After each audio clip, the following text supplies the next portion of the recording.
Okay. So we've just got technically one unit left and maybe a little bit of touch-up work for Mollog.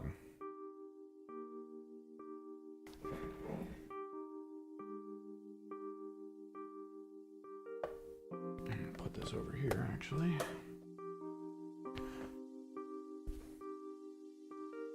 I actually picked up what's up, Beauty? I picked up my replacement for the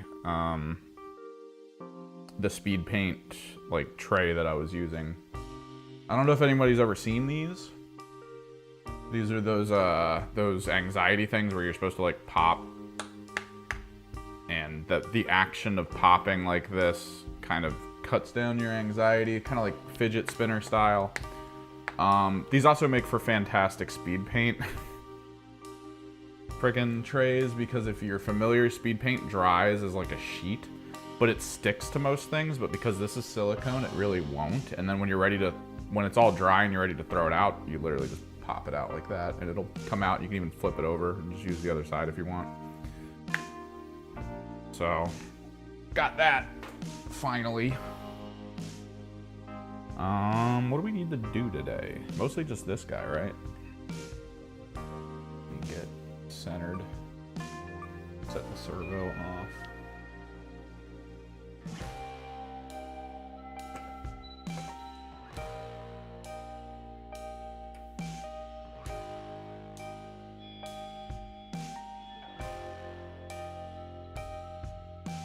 This is Underworlds, which can be used as a Sigmar style thing. I think we're gonna start with the accents that are gonna need to be hit with fluorescent.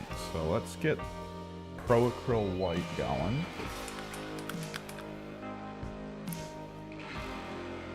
I picked up some more So-Flat because I have a plan with the Briar Queen.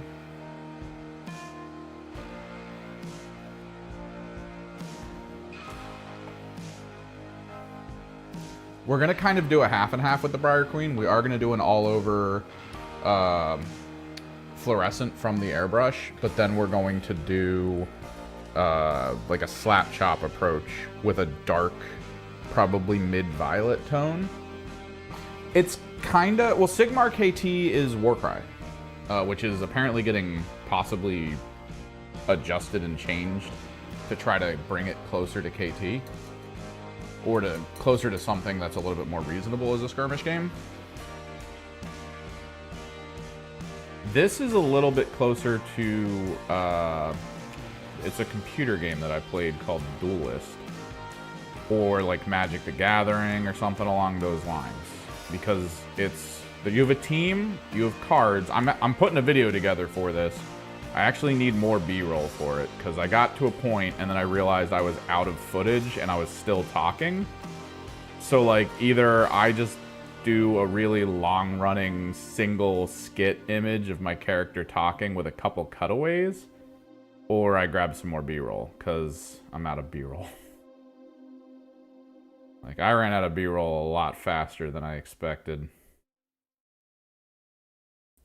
But yeah, so there's cards, there's randomly generated missions, abilities. Each model has their own stats and capability. It's really cool. I actually really like this game.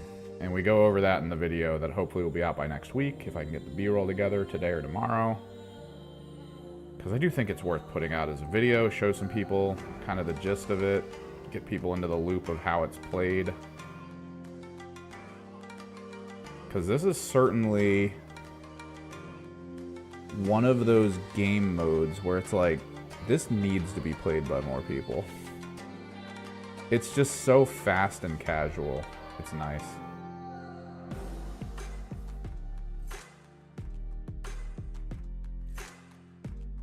Because there's still, it still has that like tactical ceiling that you get out of Kill Team and stuff, where you have to make choices, and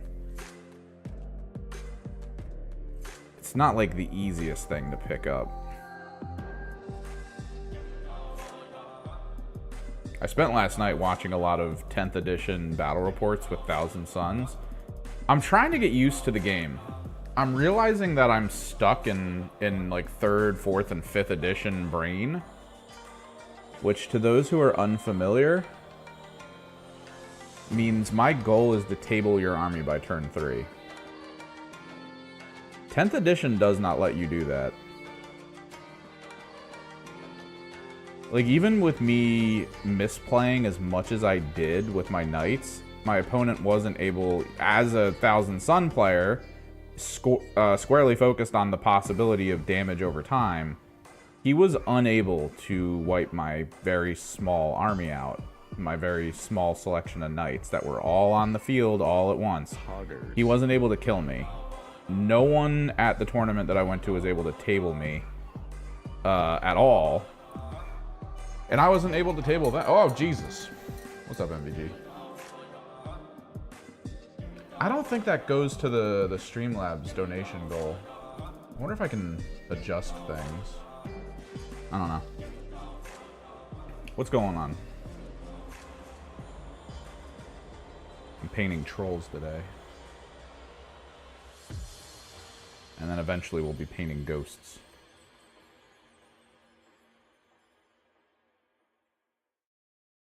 Oh, I also ordered off of Etsy some Chaos Knights bits, because Jesus Christ, I need to be able to run a despoiler with the proper gun loadouts. So I bought extra Gatling battle cannons and an extra standard battle cannon. And then I also bought a ton of missile hats for the dogs, because 4 of my dogs are armigers, which means they don't have missile hats. And I need those missile hats. I need them. Because I think I'm going to try to run, if I ever do the Knights list again, we're doing Brigand and Carnivore combos. That way we have all missile hats. Missile hats are just great into people's utility, because there's so many people run so much utility on the field, and for me to be able to just be like, you know what, let me fire 1,000 shots into your scoring units. That was literally the thing that almost saved my life in that orc game, although I'm pretty sure I actually won that orc game, which is kind of annoying. But the person didn't remember how Battle Shock worked.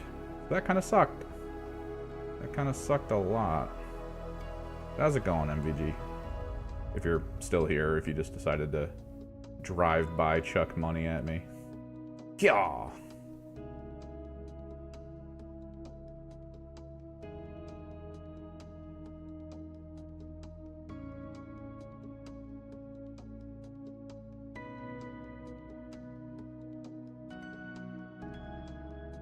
Tournament was very eye-opening, though. I have a new list set up for my Thousand Suns, which is probably going to be the more consistent tournament list I use.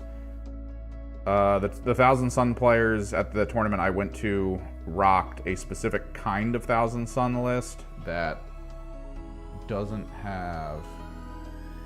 Oh, okay. No, I figure people... I mean, this is Bob Rossian, which I love putting Bob Ross on and just doing work. Because then it's basically like taking a sleeping pill and seeing if you can stay awake while getting other things done. It's the challenge, sir.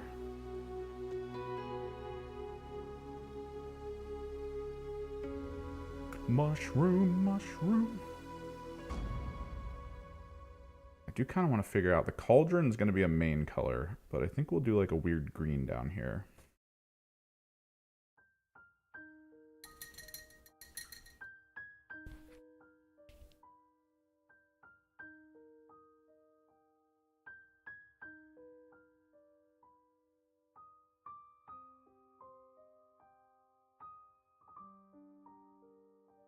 Yeah, I'm getting the extra parts for the Chaos Knights. On my list of things to get, Morghasts, because I want to do conversions for them, so I have 3 flying demon princes. The mini Morghasts, the ones that are on foot, but then I'm going to need to get bases for them as well, because I want those to be on foot demon princes, so I can have spares of those as well. Jackals are on my list for Gene Stealer cults now. Because I think they're good, but they're low on my list. I think the next thing I want for Gene Stealer Cult is 2 more Ridge Runners with mortars. Because I have 2 Ridge Runners right now with lasers, but I think I want the option, or rather, I'd probably want to focus specifically on having Ridge Runners sitting on back objectives and then just firing mortars at people so I can get the +1 AP from a distance without needing to see a target, being able to keep my unit safe, you know, that kind of stuff. I think that'd be important.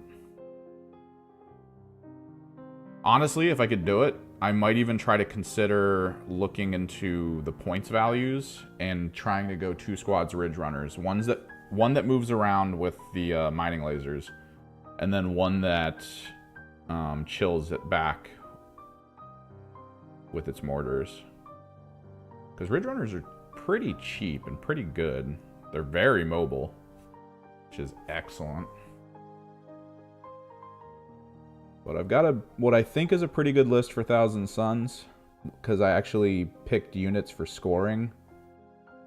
I was listening to someone talk about something about 40k that I've been kind of thinking on for a while, and I've grown to agree with, and then to hear someone else say it just re-verifies it for me. 40k is moving, at least in this current meta, towards MSU, because there's so much stuff you need to do on the field that having one giant hammer squad, like that one big squad that's meant exclusively to get in and do damage, is actually a pretty big detriment to your ability to score as a person. Like, if you're unable to achieve the score or to block enemies from scoring, which is another thing MSU can benefit from, is putting people in areas that prevent the enemy from going there to do the mission.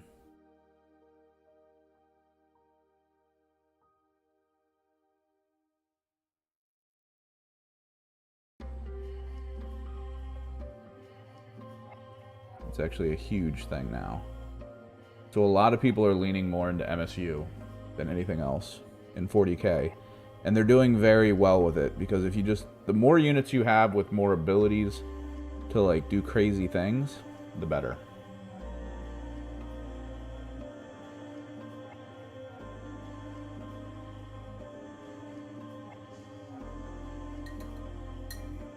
It's actually kind of important.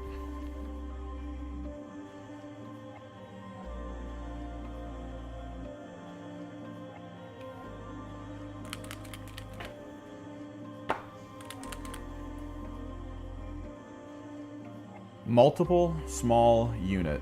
That's the actual terminology, which means you're taking a bunch of units at their minimal size for maximum potential of having a ton of units on the field.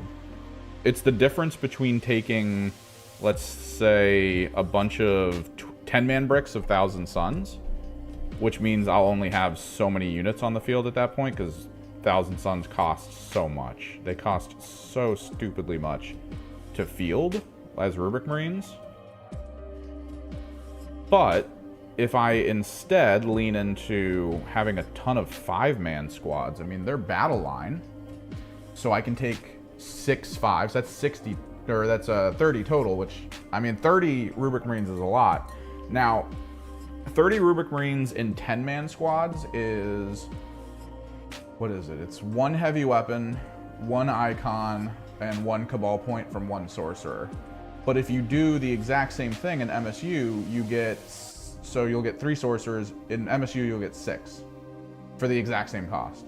Instead of 3 heavy weapons, you'll get 6, the exact same cost. You'll get double the Cabal points. Now, you have to be a little bit more protective of them, but a lot of how the game works now is that you're going to hide in places and then come out when the time is right to do damage. What's up, Long Furby? So if you're going to jump out and do damage and you're going to hide until the time is right, it's actually a little better to MSU, because then you just have more units. You can split fire better. That's the other thing. So in sequence, when you do a shooting attack, you have to pick the squad, pick everything that squad is going to shoot at. So if you need to guess and be like, all right, half of it's going into that squad, half of it's going into that squad, if you brick one of those rolls, it's bad. And then you can't change. Whereas at MSU rating, you can go, all right, the squad's just going to shoot at that squad, and then you roll. And then you're like, oh, I didn't do that well. I guess I'll continue with this squad into that, which sucks, but I need that squad dead. But you at least get the ability to split between things and make choices later. Also, if your opponent has a big brick of units that he's going to charge around and try to do damage with, you can put MSU units forward to be like, all right, well, that'll soak that for a turn. And then the rest of my army is going to move away from it and go do other things somewhere else. So you kind of ruin people's plans if they focus too much on single squads that are huge and powerful. And that seems to be just how the game's going now. Is you kind of want minimal sized units. That way you can just do more.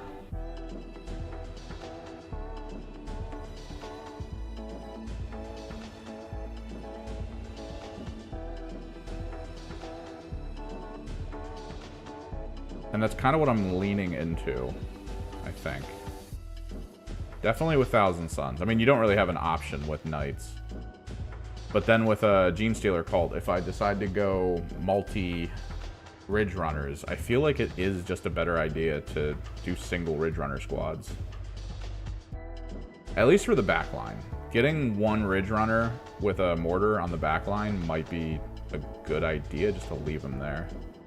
And then to have a roving squad of 1 or 2 with mining lasers. Because technically if I go 2 squads of 1, it's still viable.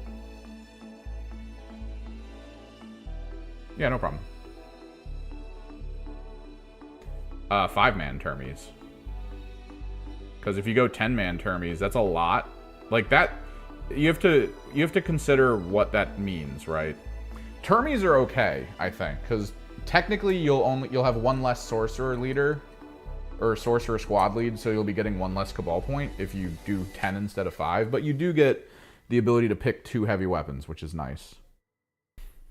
And that squad, if you 10-man Scarab, like, you're making a decision with that squad. That squad is to deep strike somewhere and sit there. That is their whole purpose in life. Like, that is it. Deep strike, sit there. End of game. Because that squad probably won't die, regardless of who's leading it or if it's just a Terminator squad on its own. But that needs to be your plan, right? Because you could technically split that into 2 5s, put both of those 5s down, and then be in 2 different places for the same cost. And just sit there. Because Terminators are hard to kill at 10-man and 5-man. Like, they're just hard to kill. It's just how it is. Let's get the basing done, and then we'll start working, or the basing started, rather, and then we will start working on getting the renders done. I was going to do 2 10-man Scarabs. I was going to do it, but I can't. I'm going to do 1 5-man with a leader, and then I'm going to have a bunch of little rubric squads.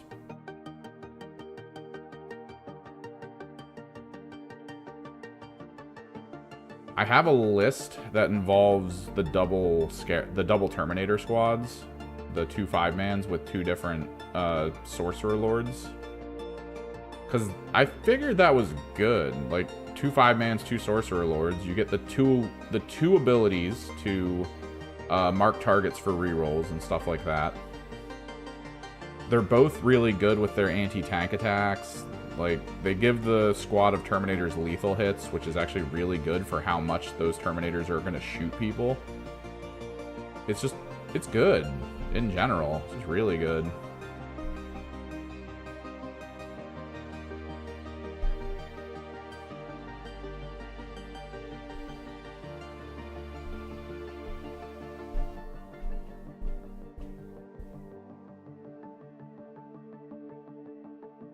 But then I opted out, because then I don't have stuff to go around the field. So I've actually adjusted.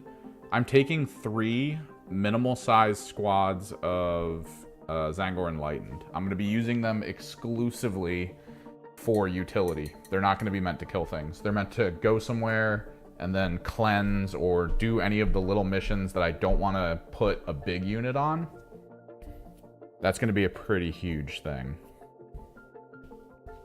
Let's get a little chartreuse in here. We can start working on the glowy smoke.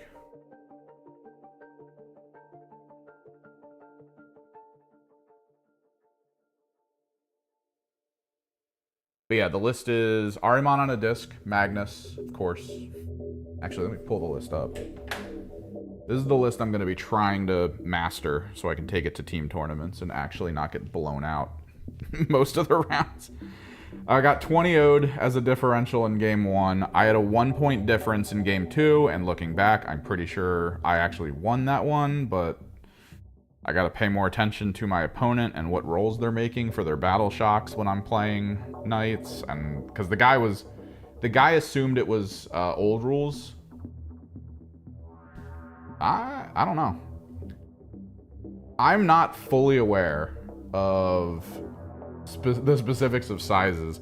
I know a lot of people talk about the Space Marine sizes a lot, though. Like, a lot of people talk about it. I've never really cared. I look at them and I'm like, that's a Rubric Marine. And then I move on. Because that's how it works for me. Let's look at this list.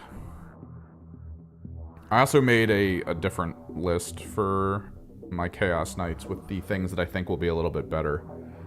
But we are looking at K-Sun's Term Prince single term.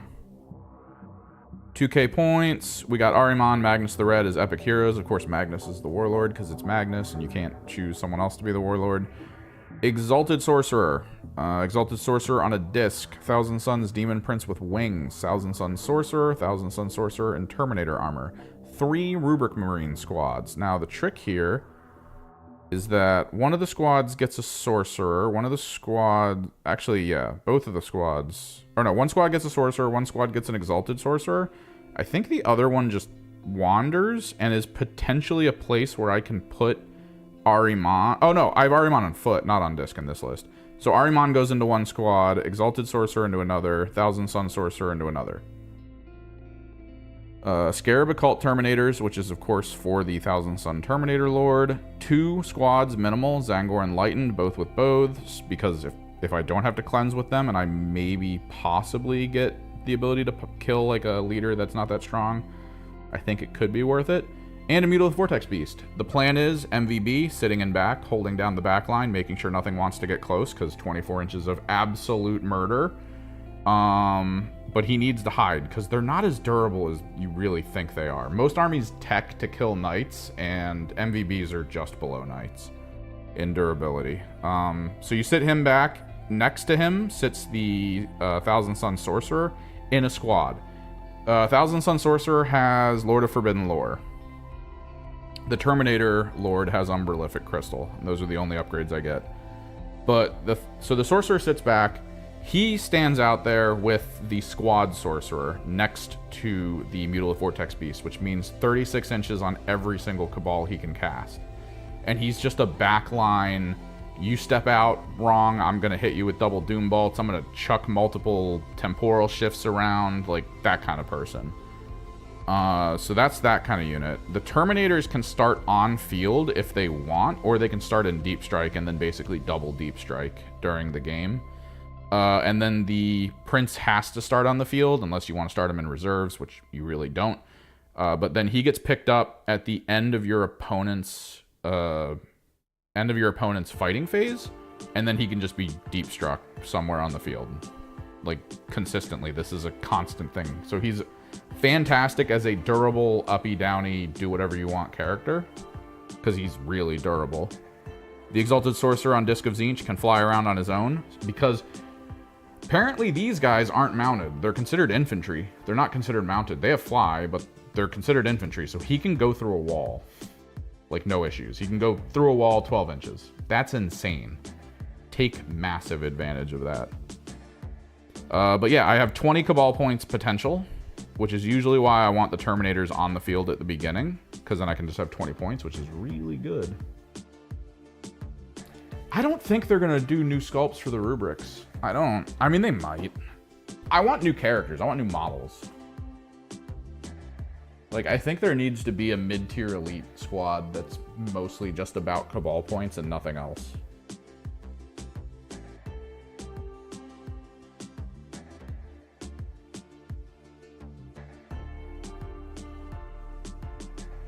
Because if that's the case, then I think we're going to do all right.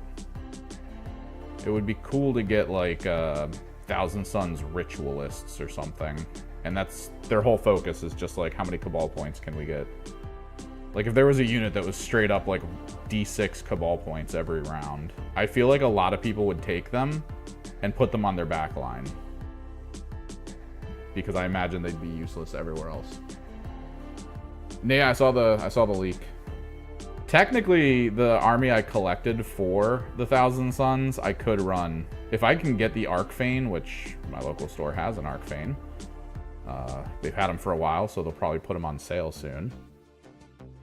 I could technically just play Thousand Suns as Chaos Space Marine Legion. I could. If I don't want to use Cabal points, if that's in my brain, of just like, I don't want to use Cabal points, I might buy the Chaos Codex for this. Because you can take Rubrics as allies. I have Helldrakes, Forge Fiends, Hellbrutes. I have a lot of the options for the Demon Engines. Like, a lot. The Mark of Tzeentch is actually pretty good for shooting. I feel like all I would need to pick up would be maybe like a Venom Crawler. I could run my Sorcerers as Warpsmiths. I think their bases are the same. I might pick up the Chaos Codex, because I'm so tired of not getting a Codex. My buddy got his. I gotta wait for Genestealer Cult. I'm not gonna get Thousand Suns or Knights Codexes anytime soon. It's actually a little annoying. I'm so sad that I'm just sitting here with this one detachment option. And I feel like I could do weird, dumb stuff with the Chaos Codex. Like, they showed off the, I think it's what, the Night Lord's detachment, the Night Lord style detachment with all the infiltrate and function. But the main rule for that detachment is that you get assault on all your weapons, and I think bonus AP from being within a certain range. Can you imagine Thousand Suns with the assault rule? They're big-ass, damaging, like, regular guns with, like, AP1. Then you get within 6 inches and you just straight slam people for AP2 single-shot damage after aggressively rushing up. And you can still do cleanse if you run at that point. Like, it'd be such a weird combo, especially if you're not going to use Cabal points, which is something that I tend to lean to, is where I'm like, screw it, I don't want to use these. That's so bright on the screen. Dude, I love fluorescent paint. Like, look at it. It's so bright. It's just stupidly bright for you guys.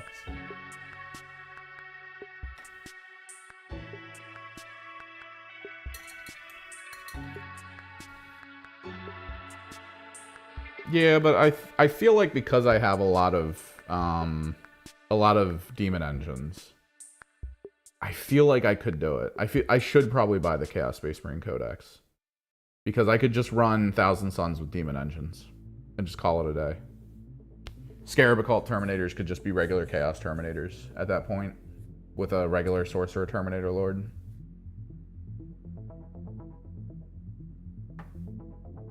Like, it's not even a big deal, really, at that point. It's just do what you need to do.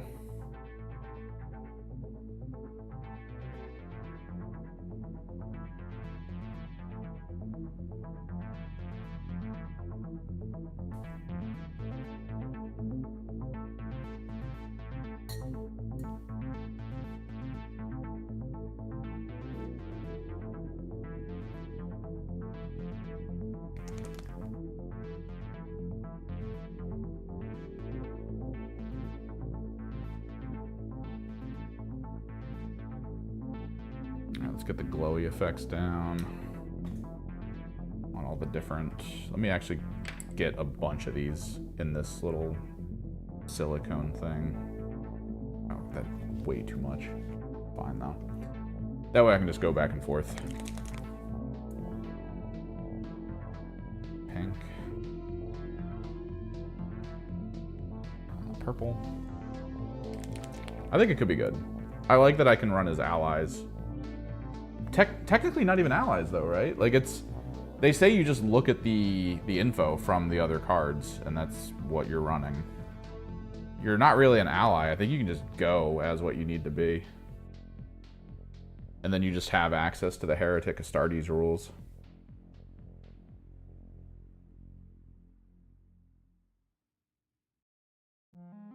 Which means I would be Tzeentch marked, which is really good for ranged. And I would be a ranged-based squad.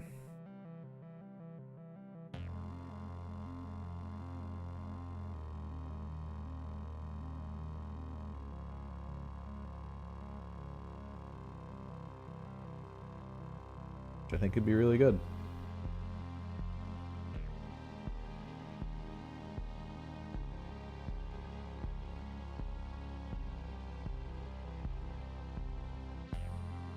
So I'm pretty sure I'm going to too many games this year.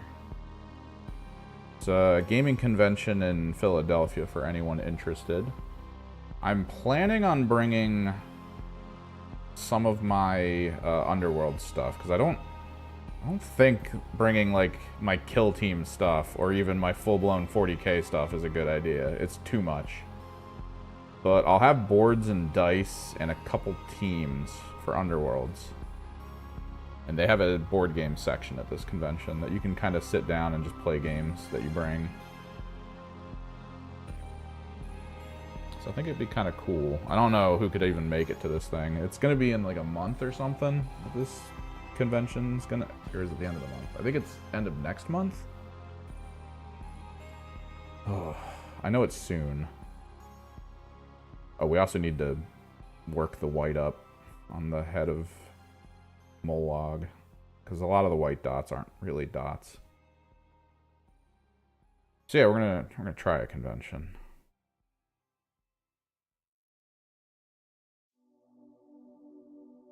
Think it'll be cool.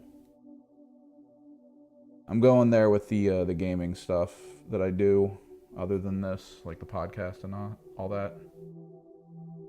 Philly's cool. It can be cool.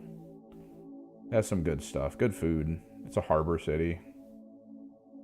Most harbor cities tend to be good for food since they get a lot of ingredients fresh.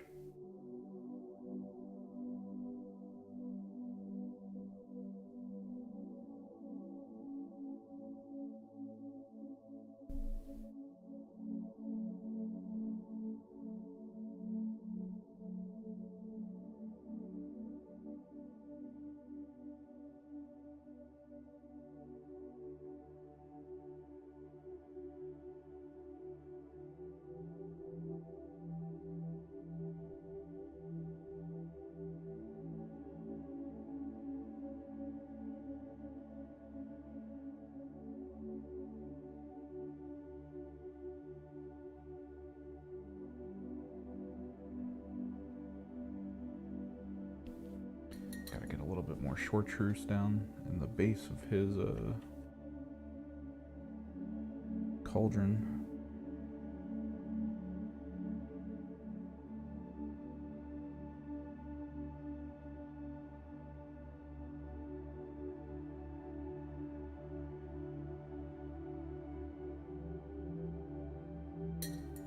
You relaxed in Florida? Jeez. Guy's a psychopath.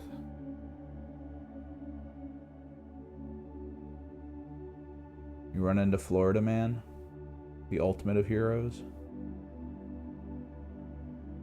He's in the news constantly, I hear.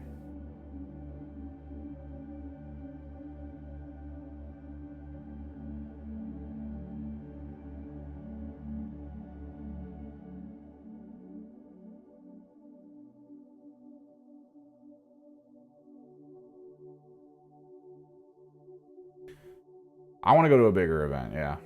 Definitely. I kind of want to go to... there's one in DC, I think. I think that'd be a good one to go to. Like a big event. I know there's larger size tournaments for single formats. Like Kill Team had, I think. I don't know if they'll keep doing it. They did it once, though. They had a larger format tournament that happened in Baltimore. Not in Baltimore, but like really far north of Baltimore. And I was kind of thinking of hitting that up last year.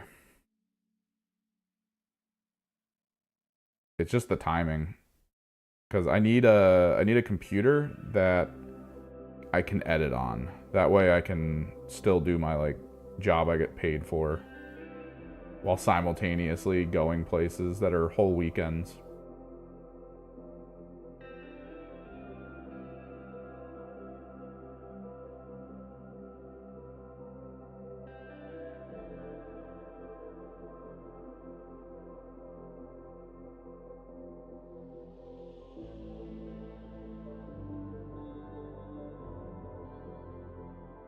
I think it's like a vampire thing. You find Florida Man. Or if you like stare at him long enough.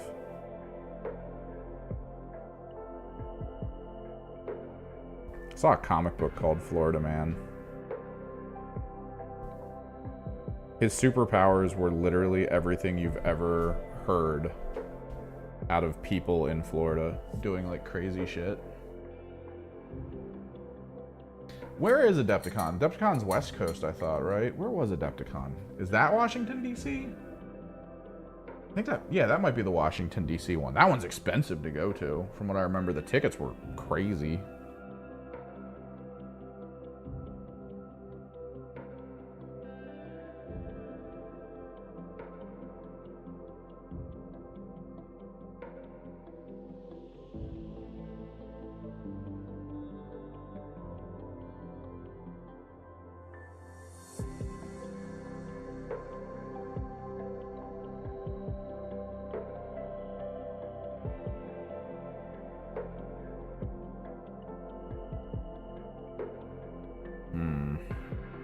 Could be cool. Again, I need to be able to travel and edit for my day job. Because if that's the case, then we're good.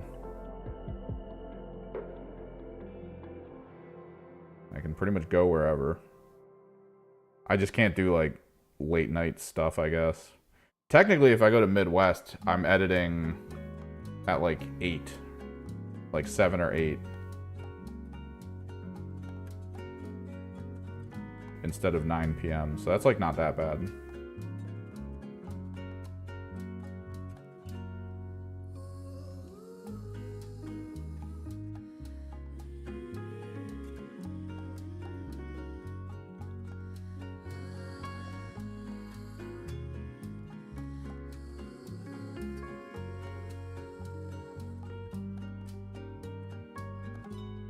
I could easily see Florida Man being like a Lovecraftian horror that we're all making fun of right now. Like we're all just like, ah, Florida Man, but in reality, it's like one of those mind virus frickin' Lovecraftian monsters. The whole point is that the more we all see the absolute ridiculousness of Florida Man, the more we want to become Florida Man, and then we just join in it.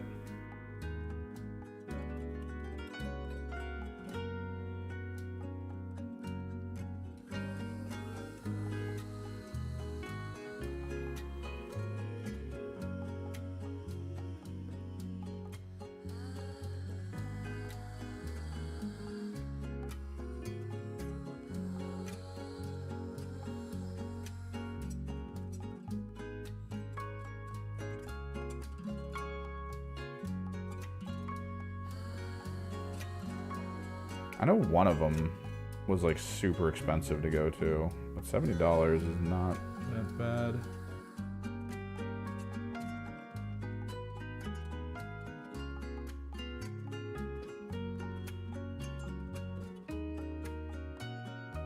My issue is I'm so driven to not want to make a sweat list. Like, I'm genuinely so driven to want to make like only fun lists that I'll probably have a sweat list before going and then just be like, nah, I don't have a lot of room to take everything, so I think I'll just take this fun list, and then I'll get there and everyone will have sweat lists and I just won't have fun.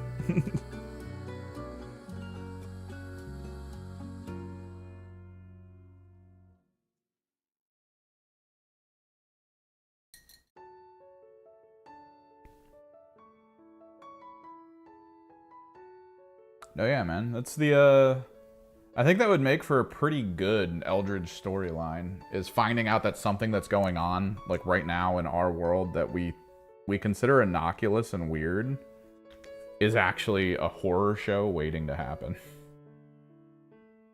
It's like something deeper and more crazy that's going on.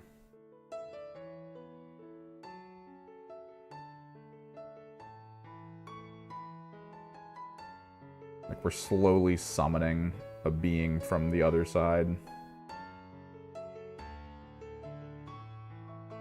Without even really knowing it. We are opening a portal.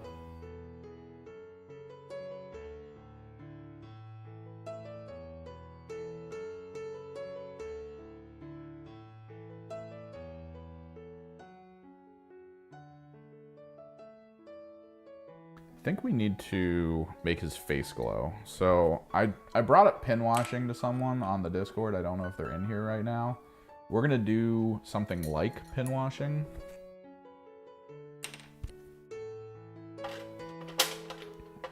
Need to find my white ink. There we go. We'll put some white ink down, and we're going to try to get in as many spots as I want a little bit of this white ink as like a capillary paint. What that means is we're going to put it on the end of this very thin, very long brush in like a small amount, right? We're going to pick him up and we're going to go, okay, here's his face. Let me poke this part down here with this ink and try and get it to run into the crevices.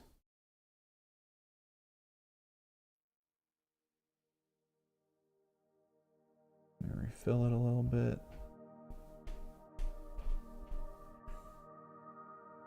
We're just going to place it in the areas that are kind of recessed to the mouth.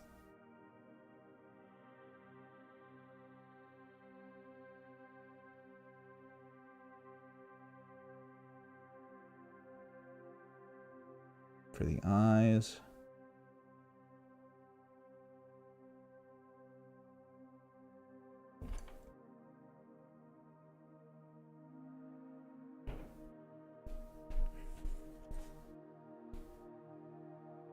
I'm gonna clean it up a little bit.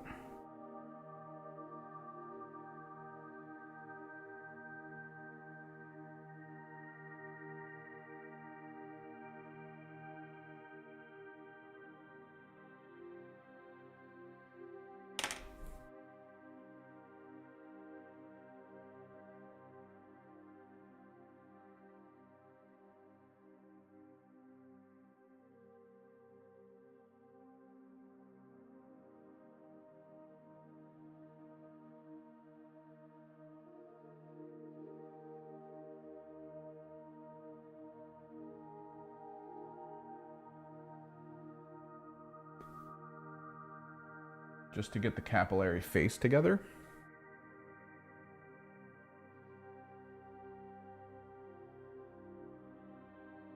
That's going to need to dry.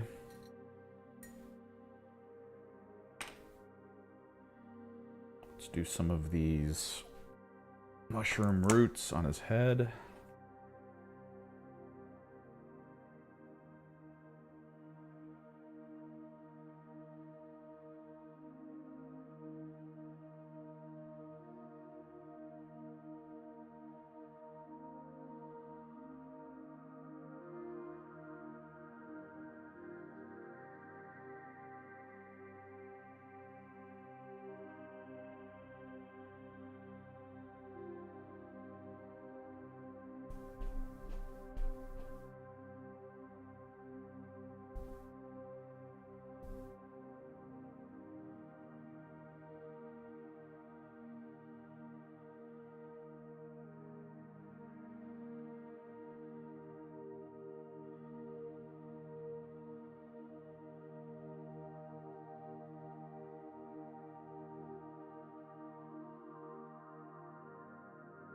Good, good.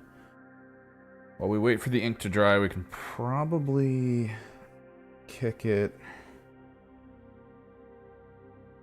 into rendering the cauldron on his head. We've got some grays for that.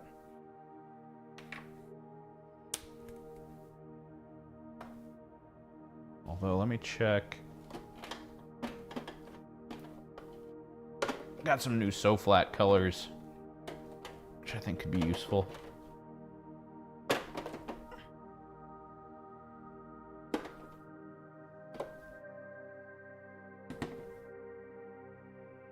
Blue violet, maybe. Deep violet, maybe. Red violet. I got 3 different violet colors that I actually really liked.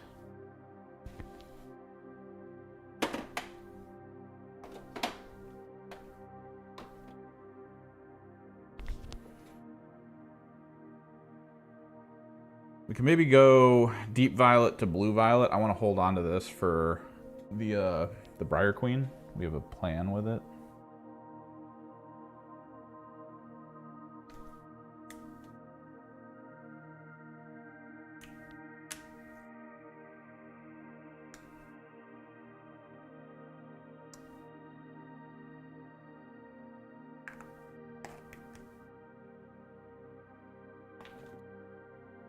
Grab a good layer brush.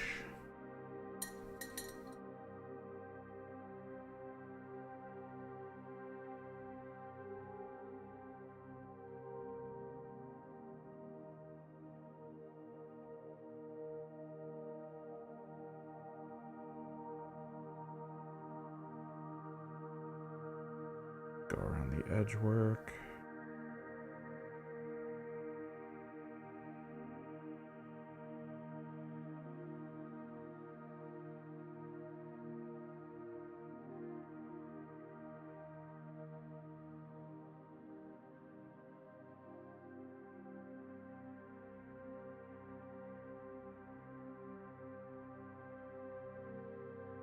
Oh, the green will pop.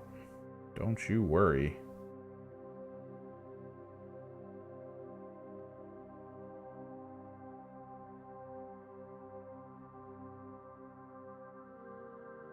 Also, I am putting So Flat paint in my highly recommended for your paint collection paints. There's a lot of really good baseline colors in it. They mix really well with a lot of other stuff. And they do really dry, like, massively matte. Like, there's pretty much no gloss at all in them when they're done drying. Mechanically, they feel really good to apply too. They work almost just as well. Like, I've recently picked up Fanatic paint, which everyone talks about as this really good paint to apply to surfaces for the most part with a lot of the pigments. This feels very similar to apply. You can probably thin it down a little bit. Just a little. You know, a little touch of thin.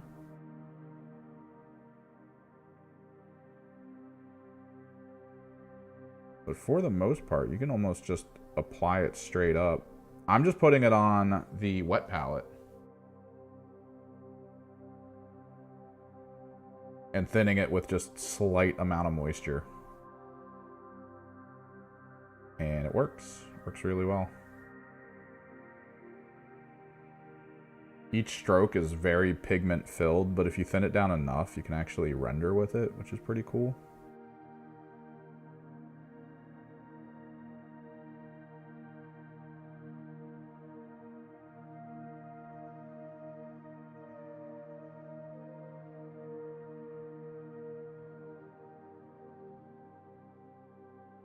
Highly recommend.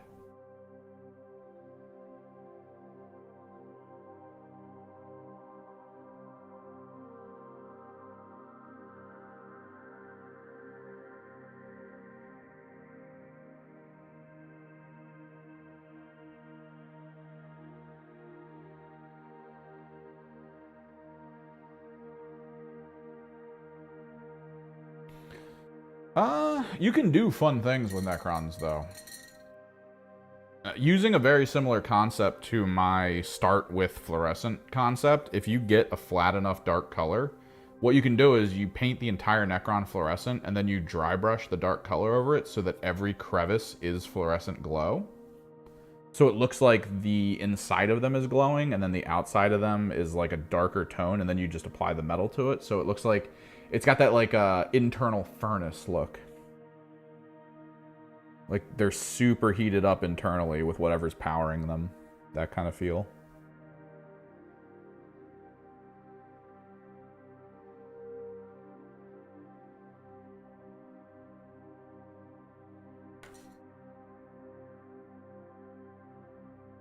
And you can do that with all of them. Like, you can go as far as you want, I think, with almost any army. It's just a matter of how much time do you have. Right? Like, I wanted to use my 1,000 Suns in my lifetime. I could have done some crazy stuff to them. But I opted out.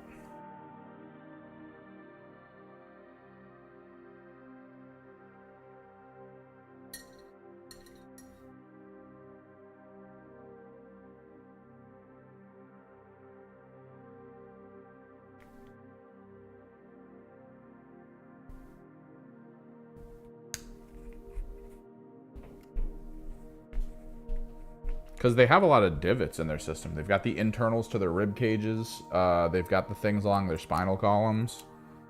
They've got, of course, the divots in their skulls for their faces.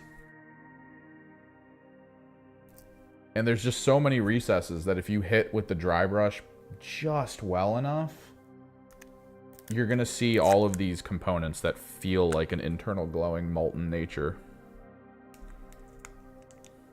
And what you can do is you can start kind of in the middle with like a chartreuse yellow, and then you can go to the outside with either like a fluorescent orange, or you could even go to like a magenta or something.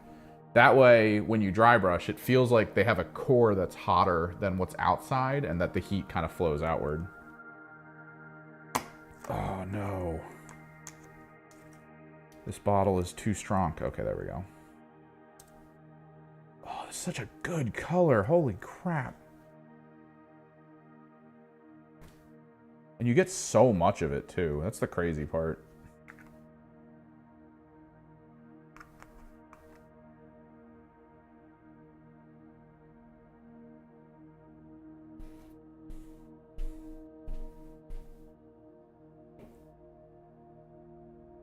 Like, I highly doubt I'm going to make it through all of any one of these bottles across anything that I paint.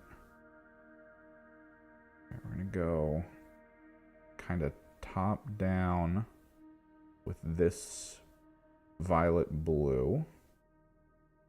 I'm going to hit some of the more peak areas with it.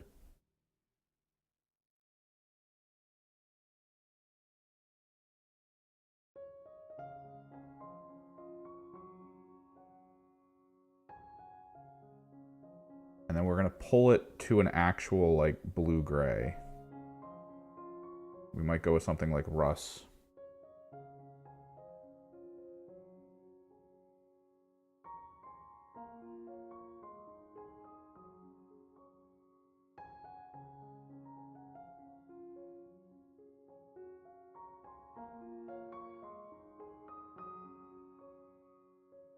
Or maybe like a uniform gray. I don't know. I feel like if we keep it light enough, it'll be fine.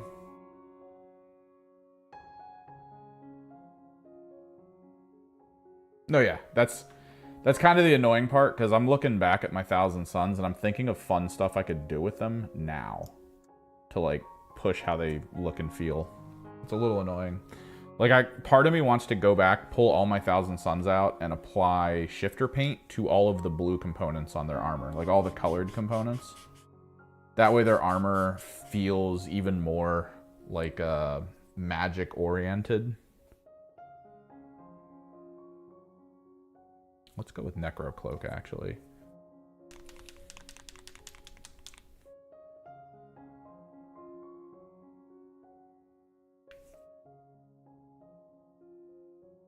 Because Necro Cloak is still dark.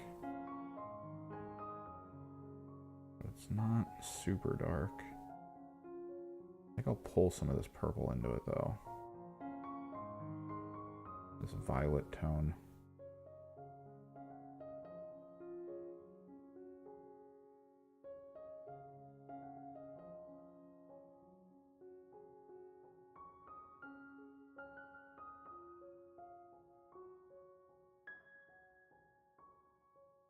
And then I'll probably do the same with some ash gray.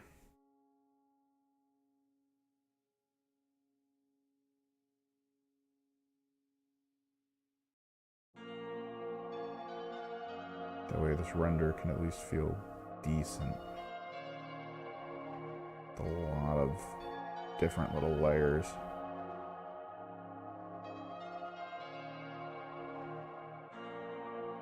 I do think, for the most part, people getting into the game, like, you can power paint your whole army, like every individual model, to make them look ridiculous. And I mean, I don't want to knock someone for being like, that's my plan. But if you make that your plan and don't know that you're not going to be able to play that game in a tournament level with everything painted for a long time, I still think it's cool. Like, if that's the golden ring someone wants to go for, is just immaculately painted 2,000 point army. Especially if you're like, I want to play a horde army and I want to immaculately paint every unit. It's like, oh, good luck.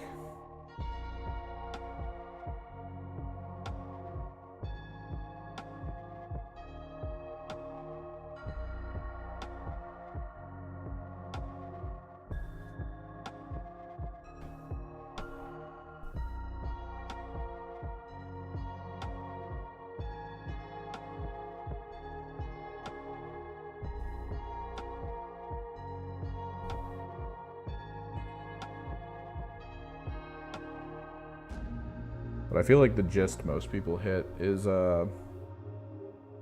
make your leaders look good, and then make everything else kind of look standard. It seems to be the way that everyone leans.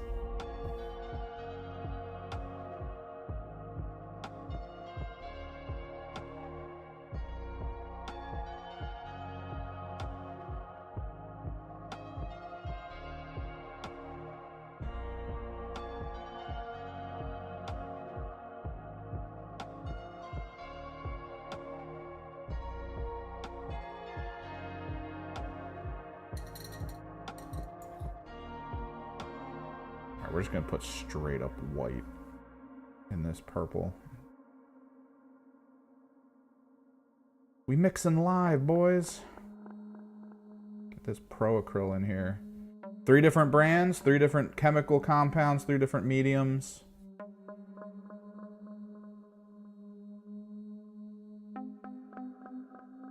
Let's spread this blasphemy.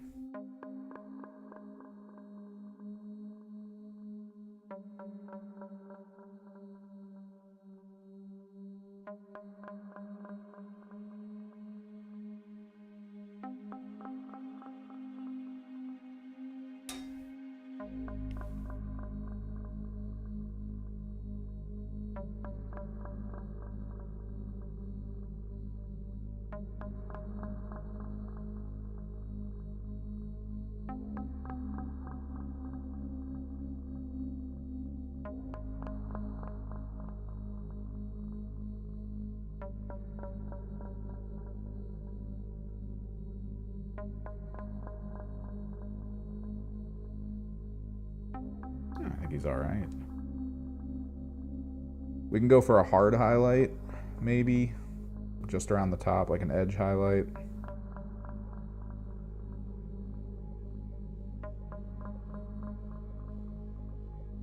I don't know, maybe not.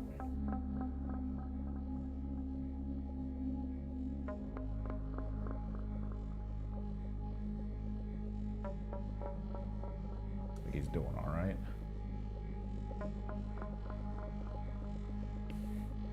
Look at him. He's just a little guy.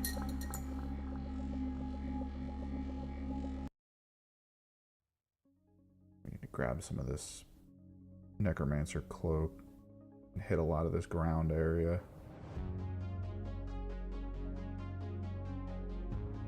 Oh, we don't waste paint. Which is my biggest issue. I waste so much paint. I always put way too much paint on my palettes than I need. You'd think after a few years of doing this, I'd be at that place right now where I could eyeball how much paint I need and I just go. But no, I always overcompensate.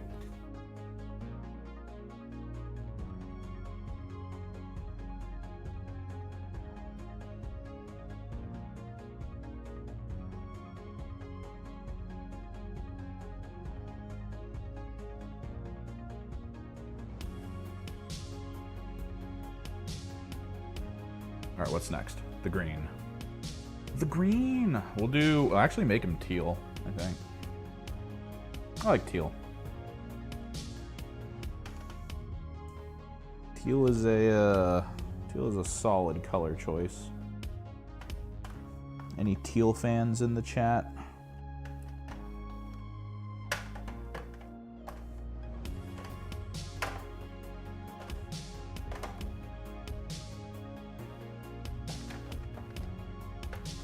If I was a paint scheme purist, thank God I am not, I probably would have went Dark Eldar. For the sheer fact that it's just constant teal. You just do teal all day long.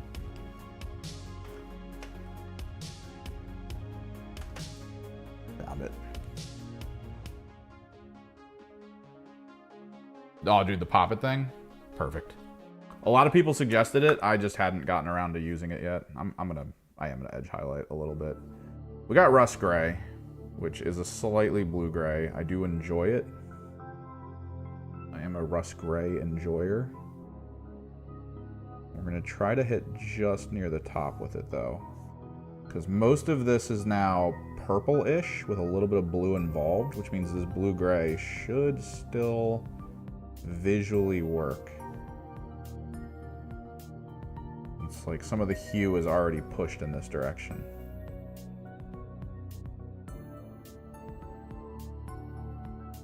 This way there's just a little extra blend, kind of pushing this model forward.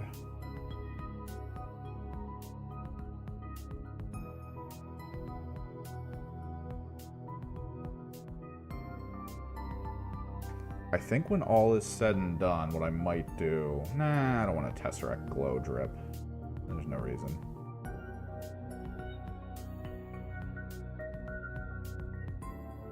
Dude, teal looks so good. Underutilized. Underutilized, underappreciated as a color. Every single Dark Eldar player I know, except one, like my buddy was genuinely like, I'm gonna make them frickin' bright pink. And one of the guys at the store was like, I'm going red. My buddy did go eventually, I think I'm actually just gonna make them teal, because teal's a good color. I was like, yep. That was the right answer all along.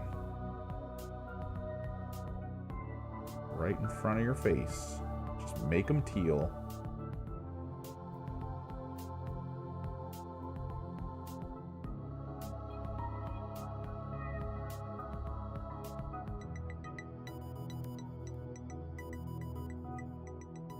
I might make the little appendages, little glowy bits maybe, I don't know.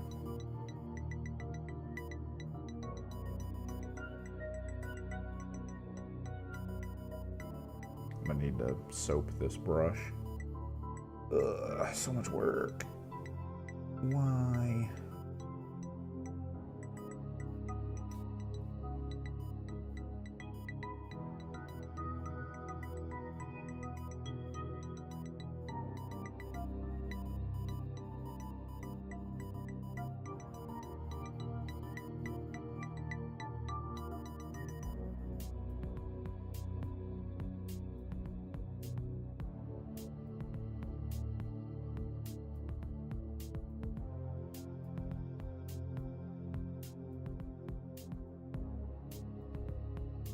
So we're almost done one shirt design that I can post.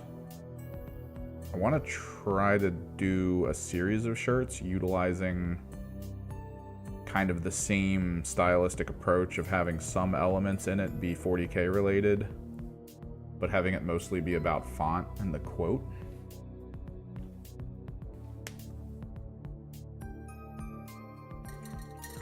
So I think that's just better to a degree. This is one of those situations where I'm internally, I'm like, it'll probably be fine, because I've looked around. I mean, Valorac's shirts are pretty much just straight up Space Marines as like fan art, and a lot of other people I've seen who've made 40K merch for themselves do something very similar.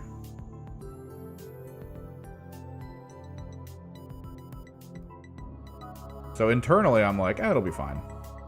Externally, I'm expecting to get emails to be like, you can't do this. And then I'm going to be very sad. Because I actually do really like this Black Templar design. The one that I posted in the Discord and the art channel. I just got to figure out how to finish the Purity seal. And then I'll get that one up there. Start probably a Teespring shop. I got to see what other options there are. Teespring's okay. But they worry me a lot. Because I feel like almost every time I've used them, they've sort of changed where they're getting their stuff from. They don't really let people know when weird stuff's happening. Like, I remember around the time the Spawncast, I think 300 special edition shirt dropped, apparently in the background of Teespring, they were trying to get some contracts signed with new people to print their stuff. They didn't tell anyone this, as far as I can tell. It was kind of like something behind the scenes they were doing, and while they were doing it, they weren't printing anything people were ordering for like months, because they were waiting to get the better deal from this new group of people. So I was getting messages on Twitter constantly from people who ordered the shirts that I made, who were just like, where's my shirt? Why hasn't it shipped? And I'm like, I don't know. Here's the actual person you need to email. Figure it out. I don't know. This is all news to me. And then I emailed them and they were like, yeah, we're trying to get a different contract. Like, oh, thanks for letting everyone know that they weren't going to get anything printed for months. This is brilliant. So like, even though I like the ease of the ability to get product together through them, it's just not good. I think like there's just an element of it where that feels bad. Oh, I have the perfect color to try to finish this off. If I can find it. Yes. Yes. I never use it. Nurgling green. Teal to Nurgling green. Solid color concept.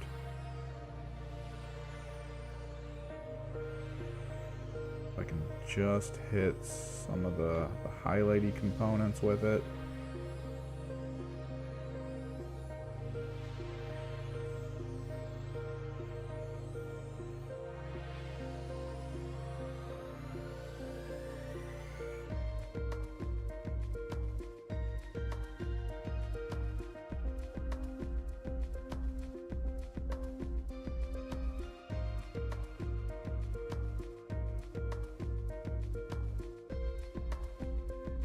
I might slime him up too. I don't know. Part of me's leaning into the idea of sliming him up.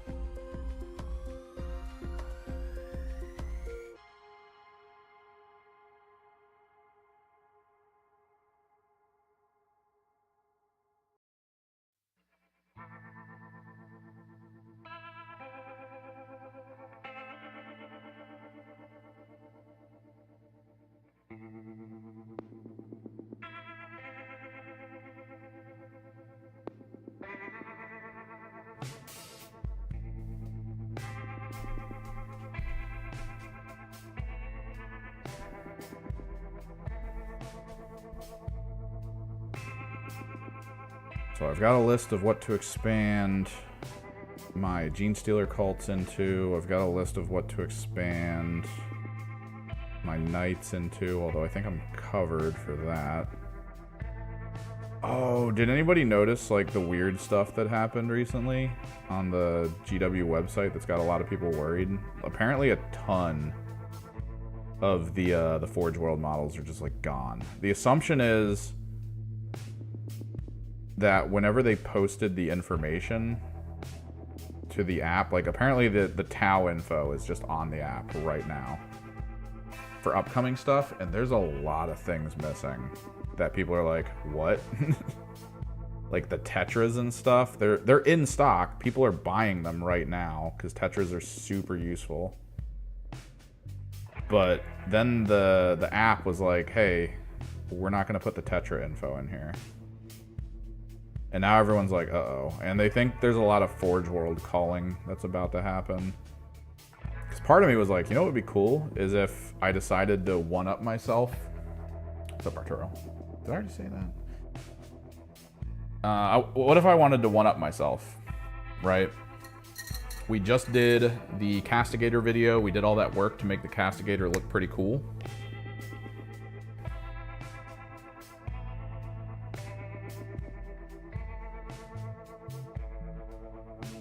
What if I bought I think it's called the Porifon? I was debating getting a Porifon or whatever that one is.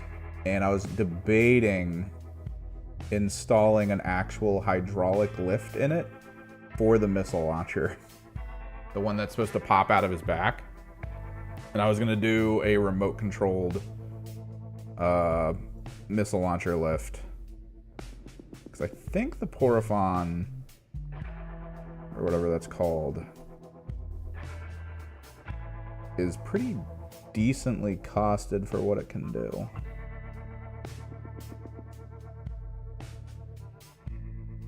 There we go. Glowing eyes.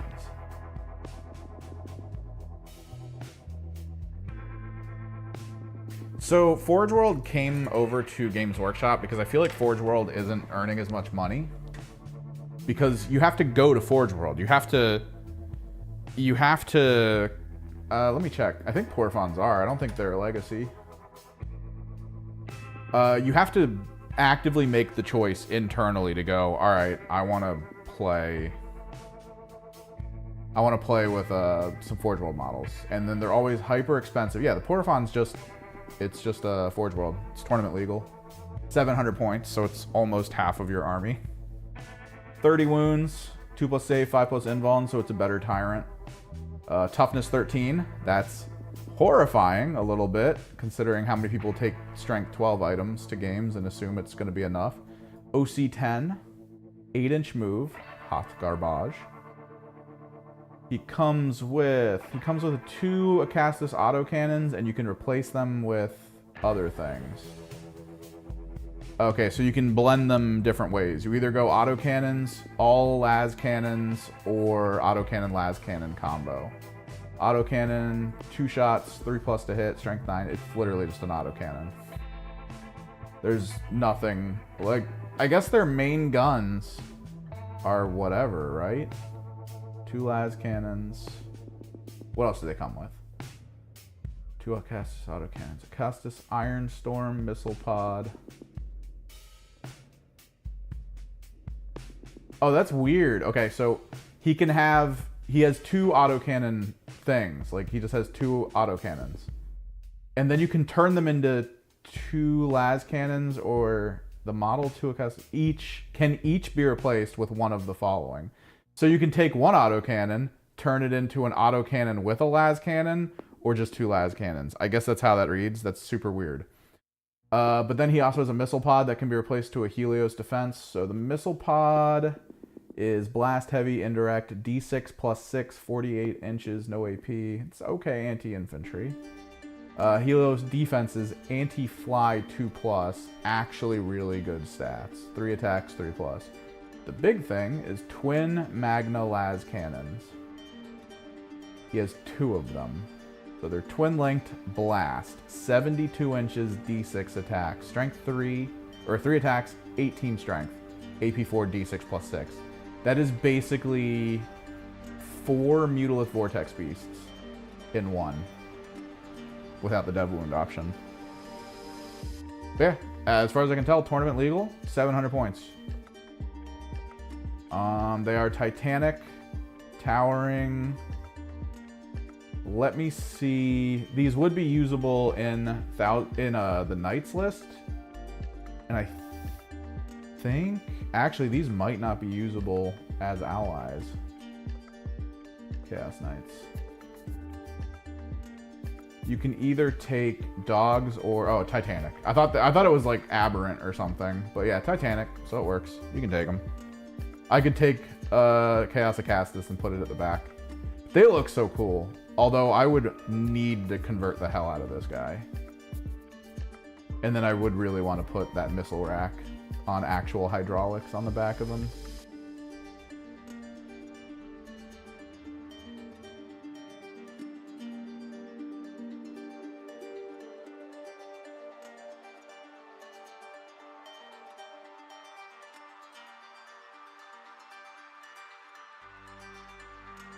He really is just a better... He's like a better version of the Tyrant with weapon functions similar to the Despoiler. Like, he's the heavyweight version of those two kind of combined, which is cool. I actually like that as an idea. Although I will probably never purchase it, because this is pretty expensive. I'm pretty good not going that route. But it's the same thing as the people at this last tournament who took Taunar Supremacy models. Taunar Supremacy, completely legal to use, but very inefficient.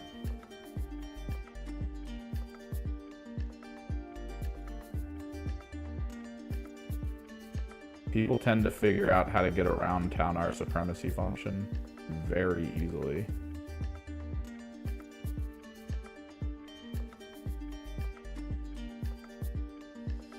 So you usually want to just avoid it, honestly. Oh, I ordered mica powder. We should have mica powder here by tomorrow. Hopefully they don't come and fall apart.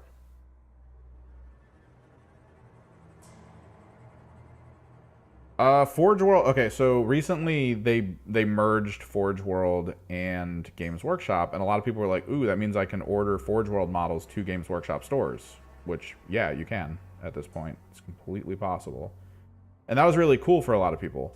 But now there's this rumor going around that they're trying to cull Forge World, which means I think they merged Forge World into Games Workshop to try to do what they can to pull some of the Forge World models to plastic, and then they're just gonna liquidate Forge World as an option, maybe? Or they're gonna limit Forge World to very specific things, like the Big Knights.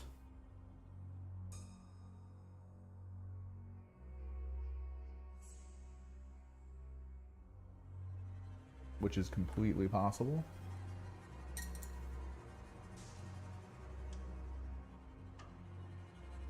Uniform gray. We'll finish with ash. And then we'll put the pigment down.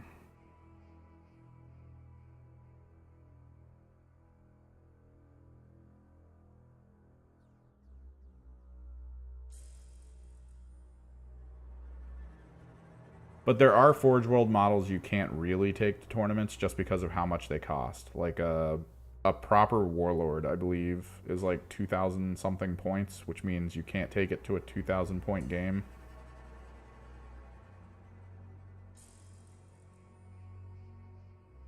It's more for narrative games and stuff.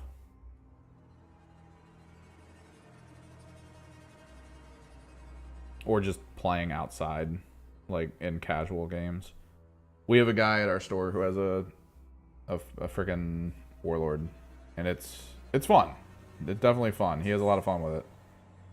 But you have to kind of call ahead, pretty much. You have to get onto our local Discord and just be like, hey, who has a 3,000 point army they want to try against my Warlord? And then he'll bring the Warlord and like a couple other units. And then that's it. They tried to move Forge World into Horus Heresy, but I feel like they're slowly trying to adapt the Horus Heresy stuff to plastic so that they can handle it, right? The Cerastus Knights are converted.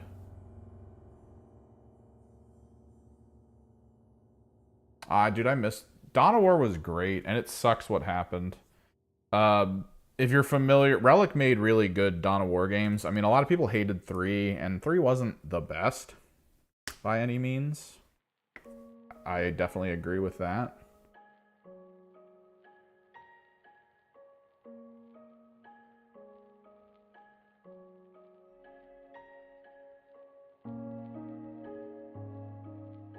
I gotta move forward. I keep pulling them close to me.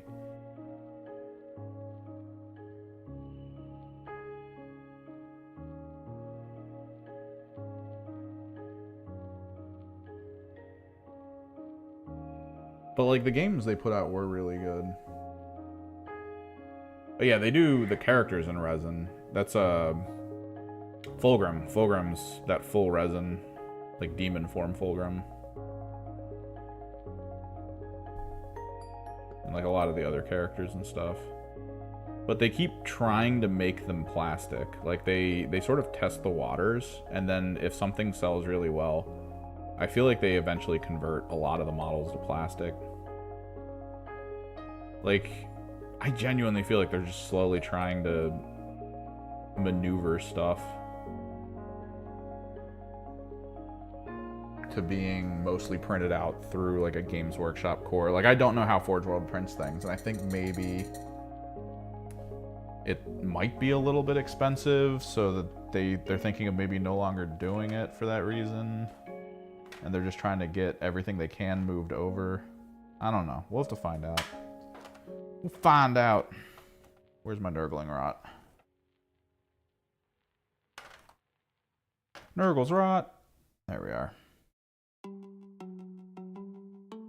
They should make a 40k Total War. I'd rather play something closer to how...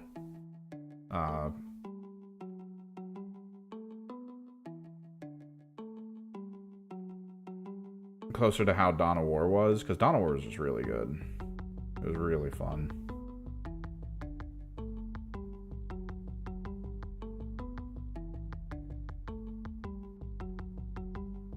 Sliming this guy up a little bit.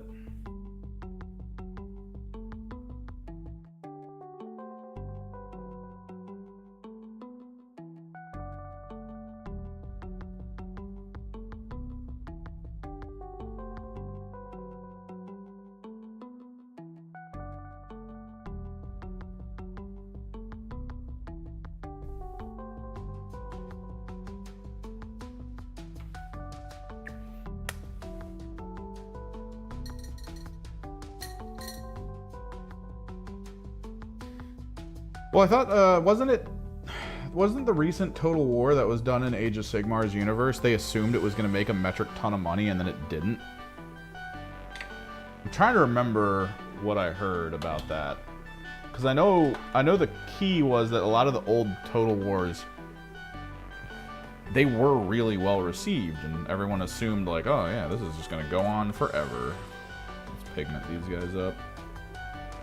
They just assumed, like, oh, this is huge, this is the new IP, we're going to highly focus on this, everyone's going to love it, blah, blah, blah, blah, blah. And that was kind of the way it went for a little bit, until I think they released the more recent one. And everyone was like, oh, it's going to sell so well, it's great. And then it didn't. It, like, sold very mediocre.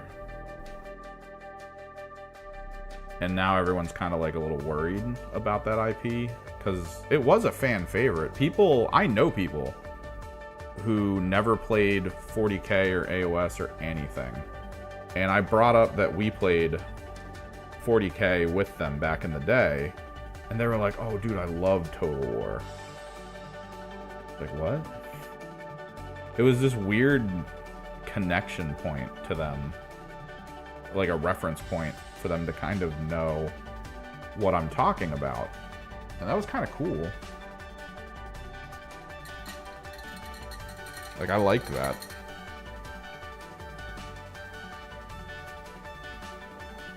clean this pigment up.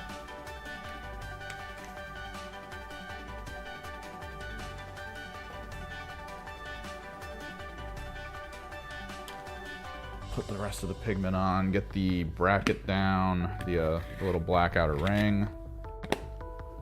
And then there was like one other thing I wanted to do with this. And then we got to clear the surface off, get my airbrush set up.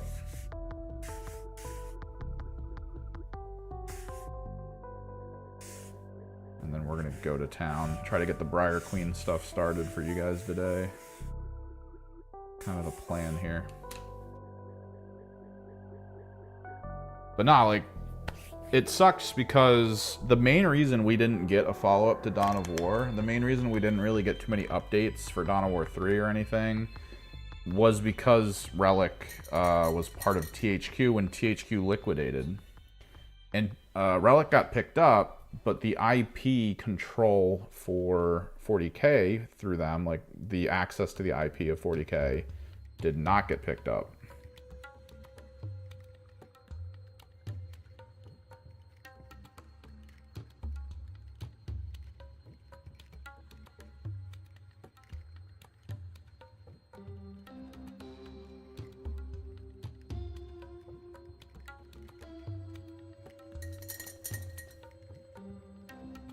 Which is why we never saw a new game from that whole thing. They went with Company of Heroes, though, because that was kind of their IP. Which, I heard Company of Heroes did well at the beginning, but then they made some bad choices with updates. And pissed a lot of people off. Like, I think they made a paid-for faction that you could get through the game. They made them super powerful.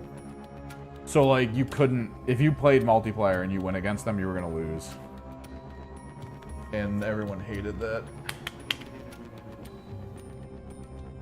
Yeah, it was weird. I liked it. I was okay with it. I wasn't as pissed that it existed as a lot of people that I talked to. Like, a lot of people were like, I don't know why they did that.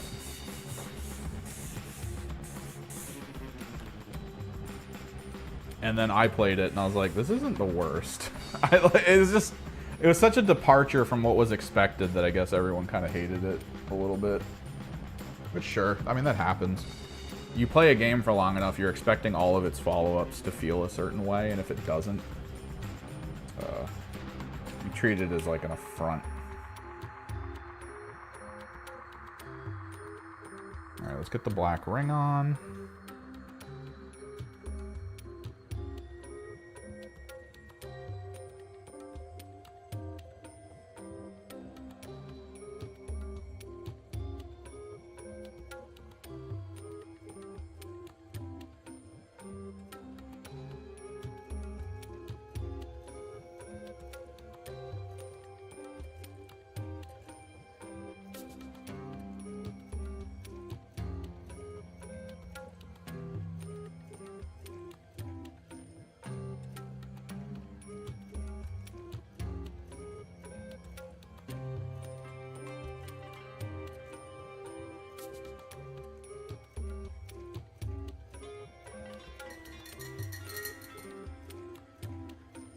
Dawn of War 2 was great.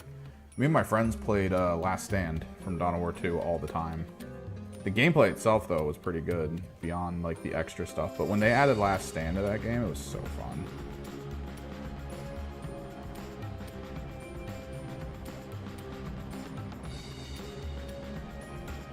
We would all hop in Ventrilo.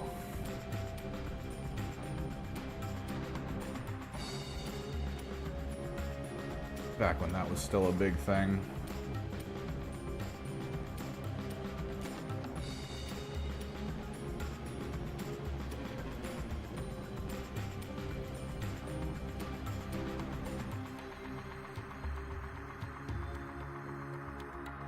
There's something I wanted to go back and do with these guys. I'm trying to remember.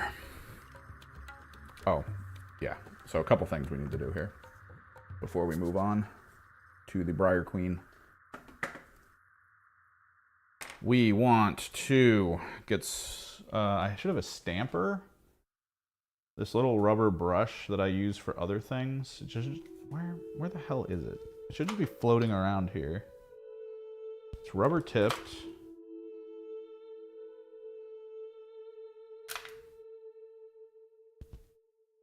Could have swore I had it here. No. We used it for green stuff. Why would I not have it still? Maybe it's over here.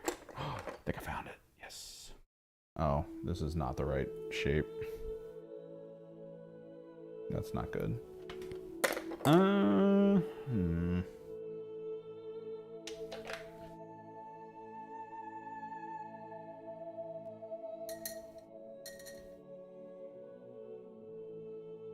We gotta put a little bit of effort into this bad boy.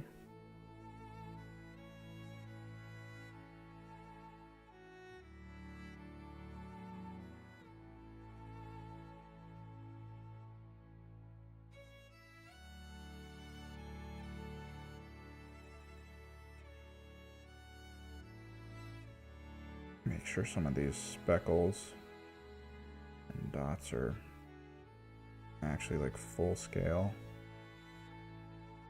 decent in size.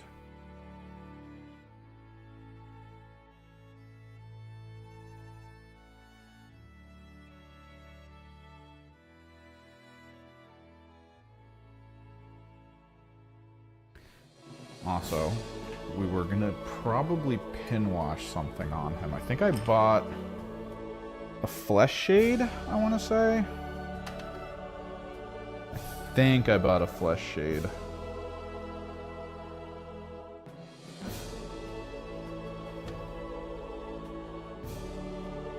Here it is, Reichland flesh shade. We need to pin wash into the recesses on him some of this flesh shade. Because I love the flesh tone. I don't think it's like fully processed, I guess. Or like full quality for what it needs to be. Because you can't really tell the variations. There's not enough like difference between the peaks and shadows, even though we started it with like a light magenta. There's still just a level of it where I feel like I need to hit the shade into the crevices to pop things a little more.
Oh yeah, TTS always goes on sale. Just pay attention to it. The people who made it, I feel like they're done making it, and at this point they just rotate sales to try to grab as many people who have never played it before, because I mean it still is on the market as like an unchallenged best option for what it does. It would literally come down to a major company that puts out a game that gets a module in TTS to make like companies come together and be like, look, we're gonna sue you for doing this, for making this thing that allows people to circumvent having to buy our game to play it. Like, we're not happy about this. And it would have to be like a decently worthwhile sounding lawsuit to make the guys at TTS either limit what can be posted, like they'd have to get off their asses and limit what you can actually run on TTS, or I guess they would just like cut it out, like they would just stop it, make it so that people can't play it anymore or something. I don't know. But for now, nobody's really gone overboard with being angry at the fact that you can play whatever tabletop game you want. Which I think is pretty good. And considering how long it's gone, I highly doubt anyone's going to hop in and be like, no. Enough of this. Which is good.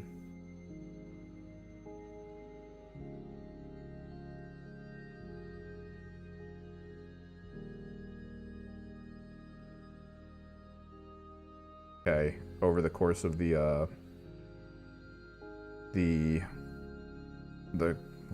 what am I thinking of? What word? The lockdown. There we go. Like, TTS was the thing that kept people going. And even right now, tournaments still happen online. Like, if I go to Best Coast Pairing and I look up 40K, I have to click don't show me online tournaments in order to find like the in-person tournaments, because there's just so many online tournaments still running.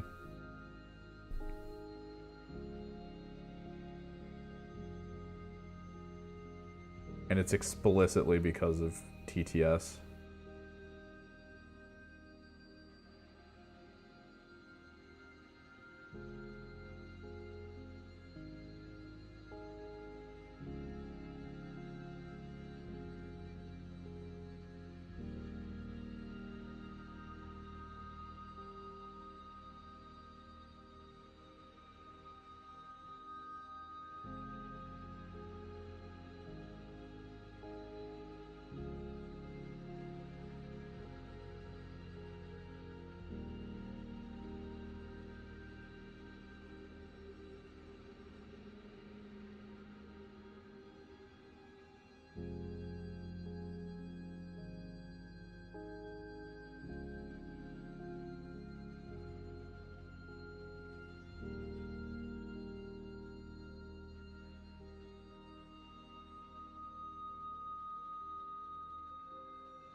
Sparkling Flesh Shade.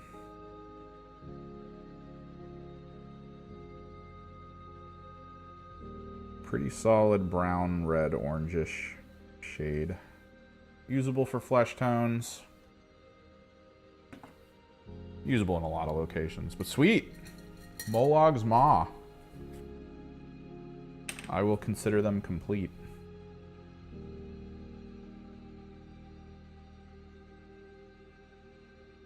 The bat creature.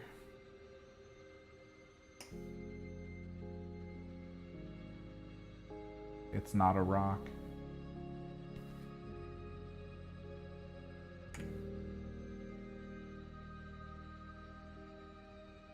The cauldron.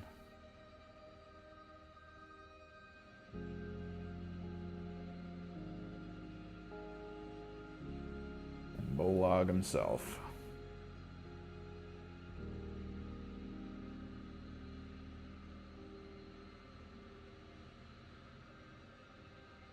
With crushed frog prints. Alright. we need to take a minute now and get my airbrush station together. Let me set these guys aside. Which means we also need to clear out some of this paint. God,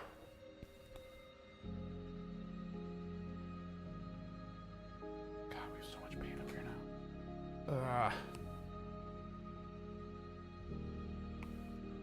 I think I need, I need to keep the Fanatic paints separate. I need to put them somewhere else.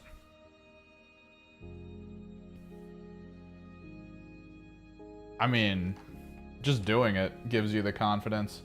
I gained, like, a lot of what we just used here, like, trick-wise, I guess, conceptually or whatever. Ooh. Oh, nope, need that.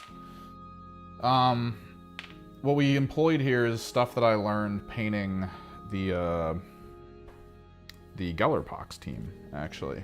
Gellerpox were a great way to learn how to paint large, fleshy creatures, because that's what the Gellerpox are. And kind of learning how to undercoat. I think I unplugged, yeah. Figuring out how to undercoat stuff.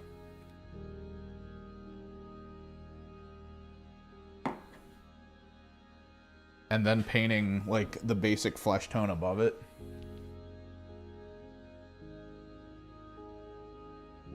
It's kind of the way to go, really.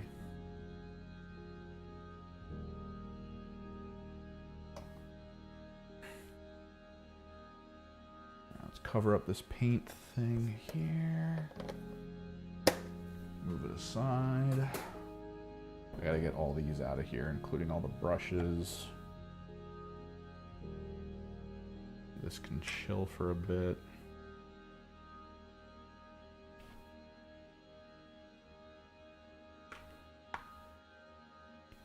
Because Briar Queen's up next.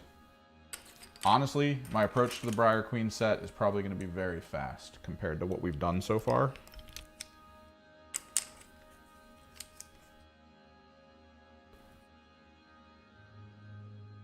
So hopefully it's not as big of a deal.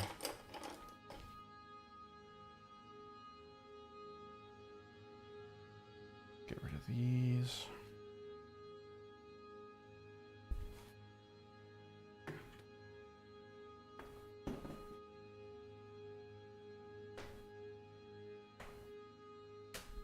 How much is a Peripheron? $825. Yeah, no.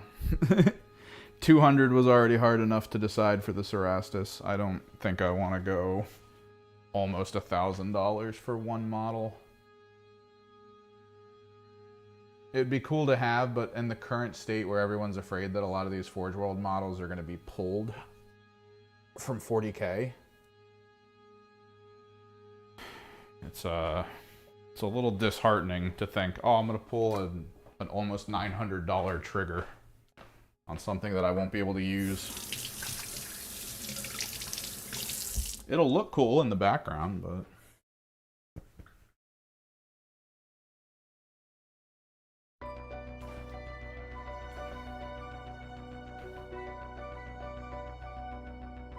What else do I need to move? We got to pull the white primer out.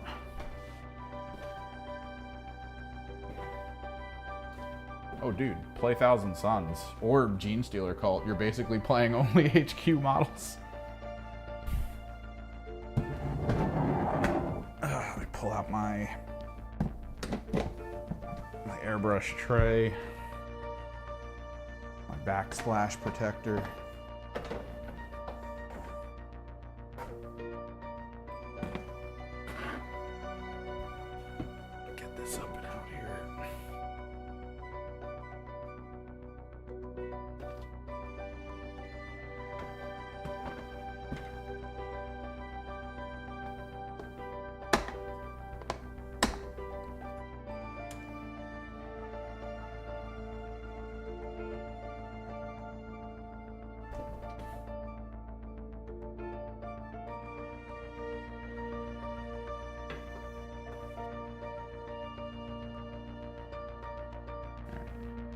Together my airbrush.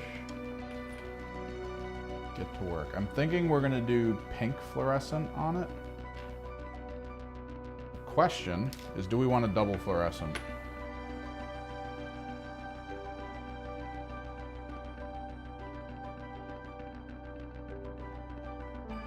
No, Tal's really good. Why are you sad? Are you sad because they're really good and you don't like playing really good armies?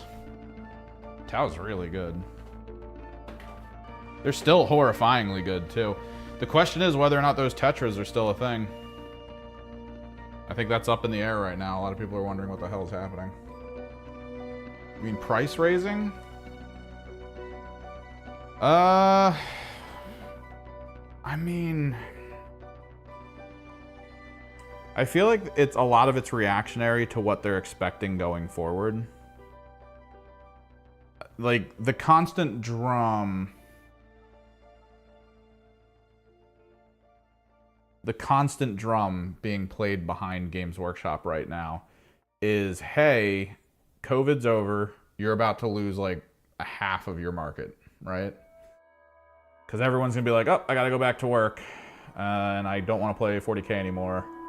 So you're going to have an issue of the background market might get filled with armies that people are done with now. And they just want to like go back to their regular life.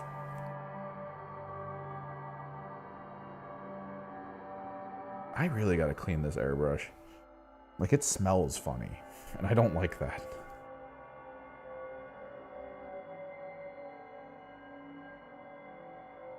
I'm just gonna have to spend a day and clean this airbrush next week or something.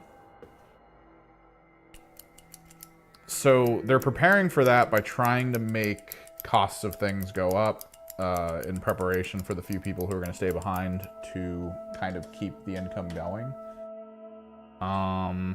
Is my guess, is what they're doing here.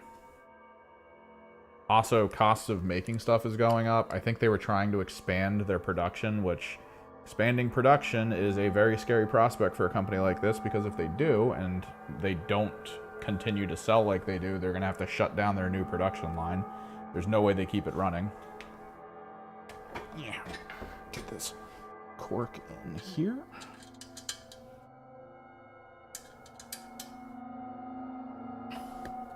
So, like, I feel like Games Workshop really needs to figure out the Magic the Gathering thing, right?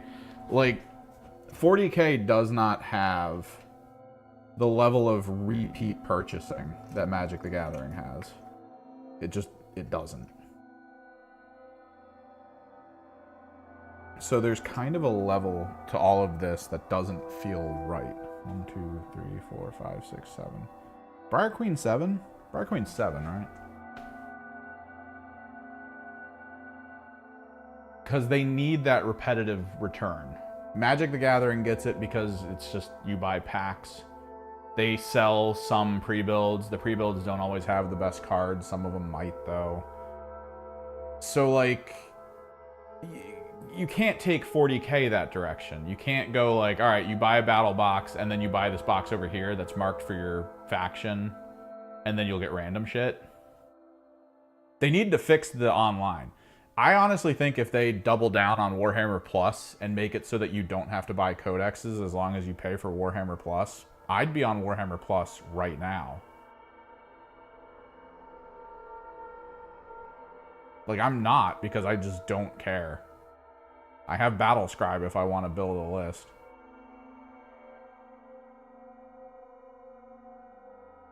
But if they made it so I could look at people's codexes, because that's a huge thing right now. In tournament play, the people going to the tournament usually put their list up early. They'll put it up early enough that you or me can go, okay, let me see what I'm about to fight.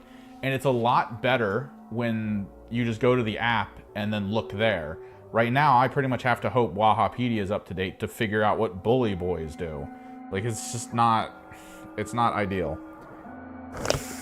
Get this.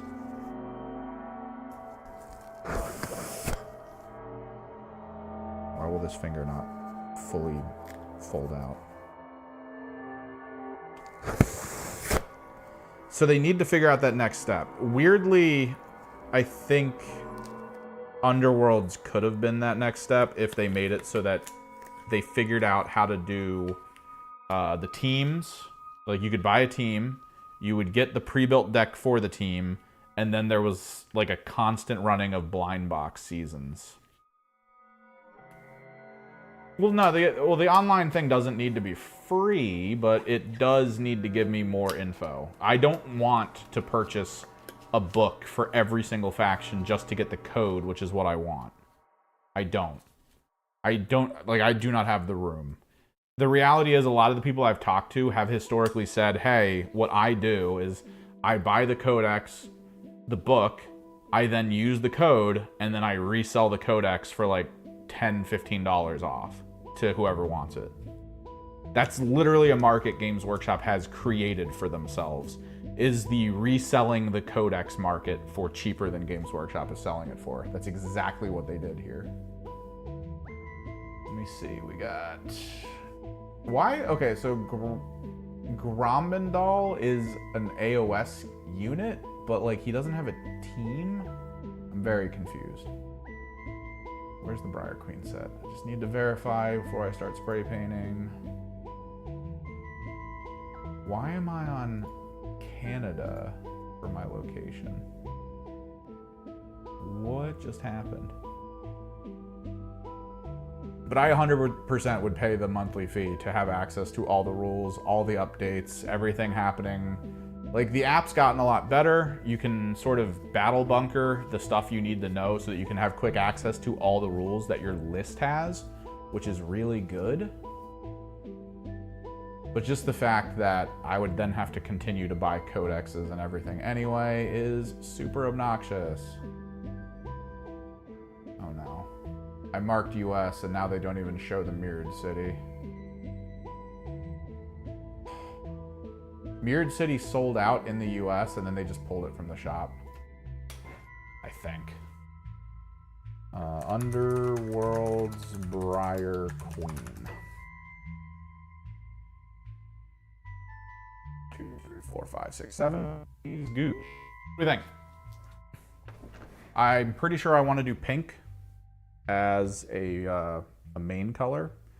But what we can do with these is around the outer edges, maybe I can take it to blue.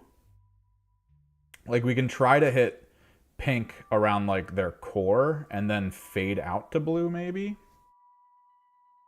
Or maybe do the reverse.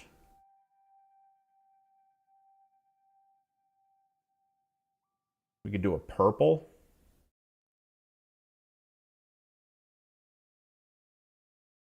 We could go to green even. I don't know.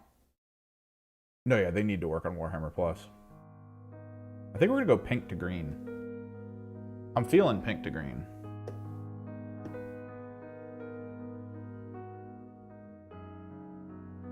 Because Briar Queen, it makes me picture rose and like rose petals.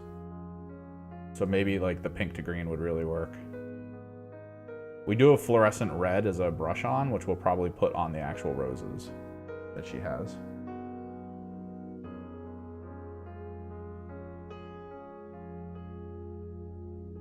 Either way, I need to vortex mix my white because this is a giant jug of white from Steinelrez, and if you use it for long enough, there's just a layer of thinner at the top.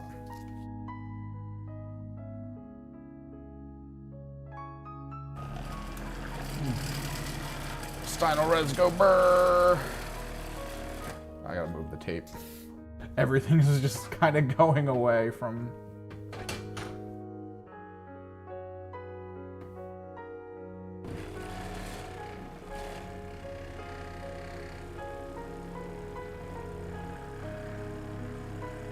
I'm still gonna want to like manually mix this.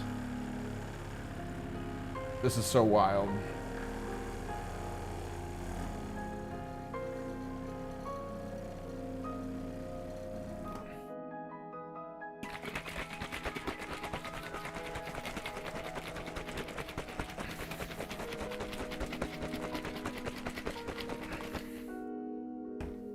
Hopefully that's mixed enough. I'm gonna mute the mic. I'm gonna turn my airbrush on. Here we go.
All right, here we go.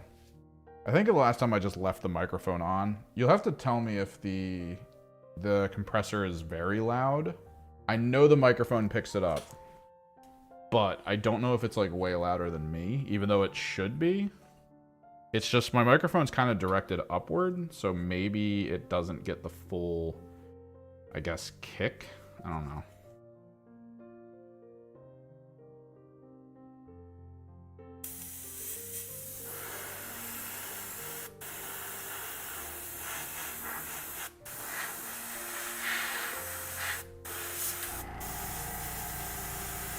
So like right there. I don't know how much louder that is than me. It should be way louder, right? Like, I probably need to mute the mic. Keep it chill.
You hear that brrr.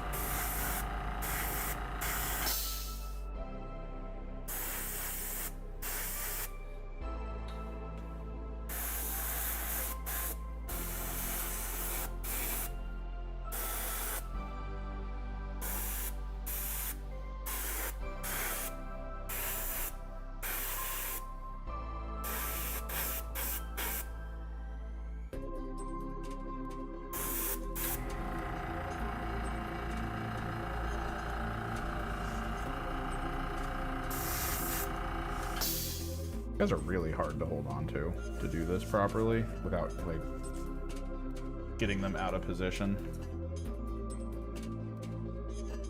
I picked up my airbrush from a nearby art store. It was actually on sale. It was around the time I was starting to get into tabletop gaming, and I knew airbrushes were a thing. I was already kind of looking into them.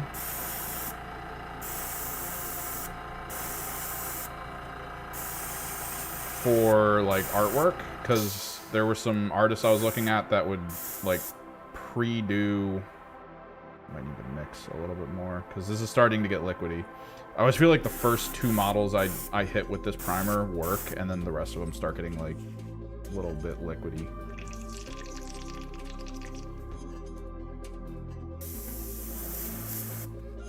Hopefully that dries well.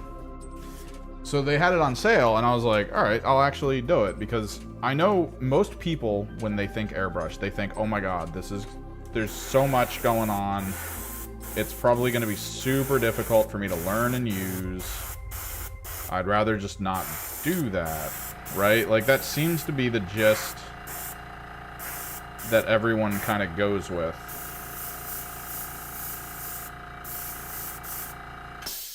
When it comes to airbrush use.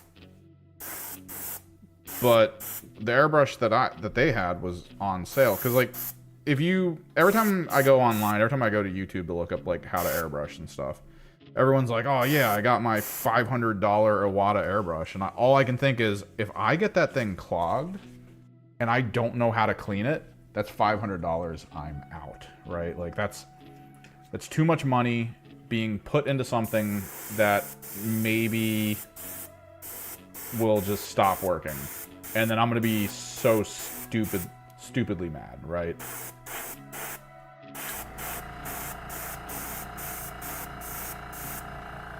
What time is it? Oh. So they had a 2-stage compressor. You're hearing it go brrr because there's a tank on it that has a pressure limiter. And when the compressor senses it's below a certain pressure, it refills. Or I can turn it on for constant pressure, which is actually super useful, and I probably should be using more. Because constant pressure guarantees that what I'm spraying is at a consistent level, right?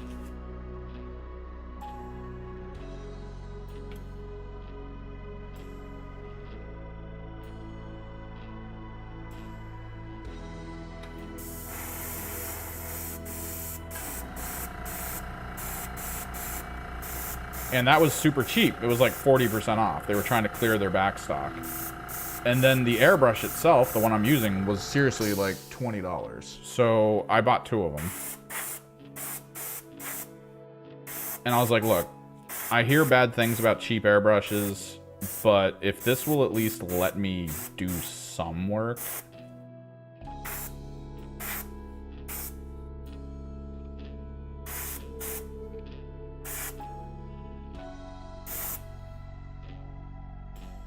that'd be great. And I do feel like this is letting me do the work I need to do. How to enhancement for Warlords?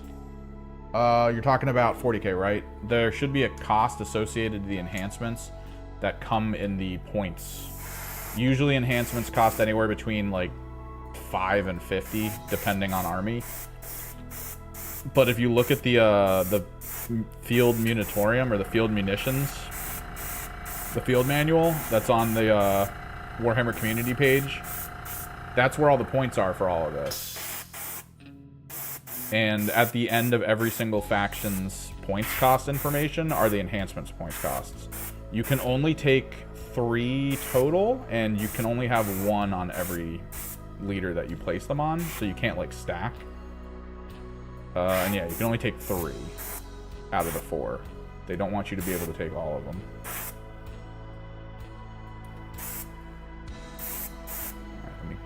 Clear the brush. It's a little bit watery.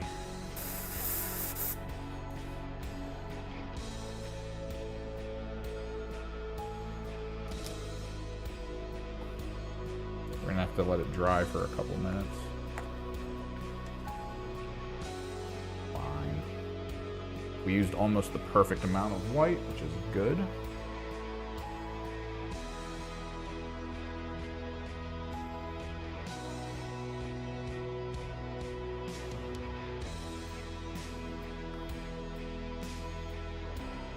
Also, it's not just Warlords. Wait, okay, which mode are we talking about? It's not just Warlords in 10th edition. It's any character unit.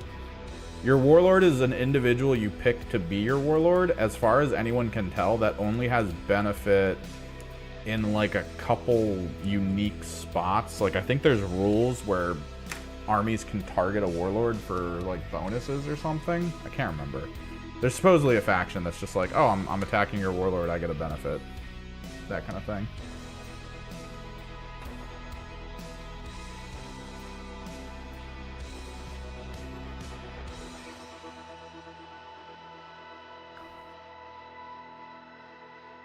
But characters. Anything in your army list at all that has the character keyword can get an enhancement. So that's units that stand alone, units that go with squads. Some enhancements work on the whole unit. Some enhancements will only work on the individual equipped with it. The main thing is unique characters cannot take enhancements. Magnus, Ahriman, no enhancements. Vulcan Heston, no enhancements. Guilliman, no enhancements. They are kind of on their own, which is fine. The enhancements would make them broken as hell, but they're also fine not taking the enhancements, in my opinion. Because all those models usually have way too many things attached to them. Like Abaddon, all that. They have way too many cool functions to really warrant that type of stuff. It depends on what it says. I think there was a limit. I think you can only use this once per captain, like per battle round or something. Let me take a look. I remember reading this because it is really cool and you can do really cool stuff with it. Because someone has to use the thing beforehand. Like you could either target the squad with a free like function to just do like a basic thing, or you could pay for it and then know that in the next round you want to have 2 squads use something, because it always has to be they get to use the free one after someone else uses it. So you're saying captain, which I remember they're very important for Space Marines. Once per battle round, 1 unit from your army can use this ability. So if you have 3 captains, you can spend a command point on 1 captain to use a stratagem, and then get a free one on another captain. And I think where I saw this was with Blood Angels?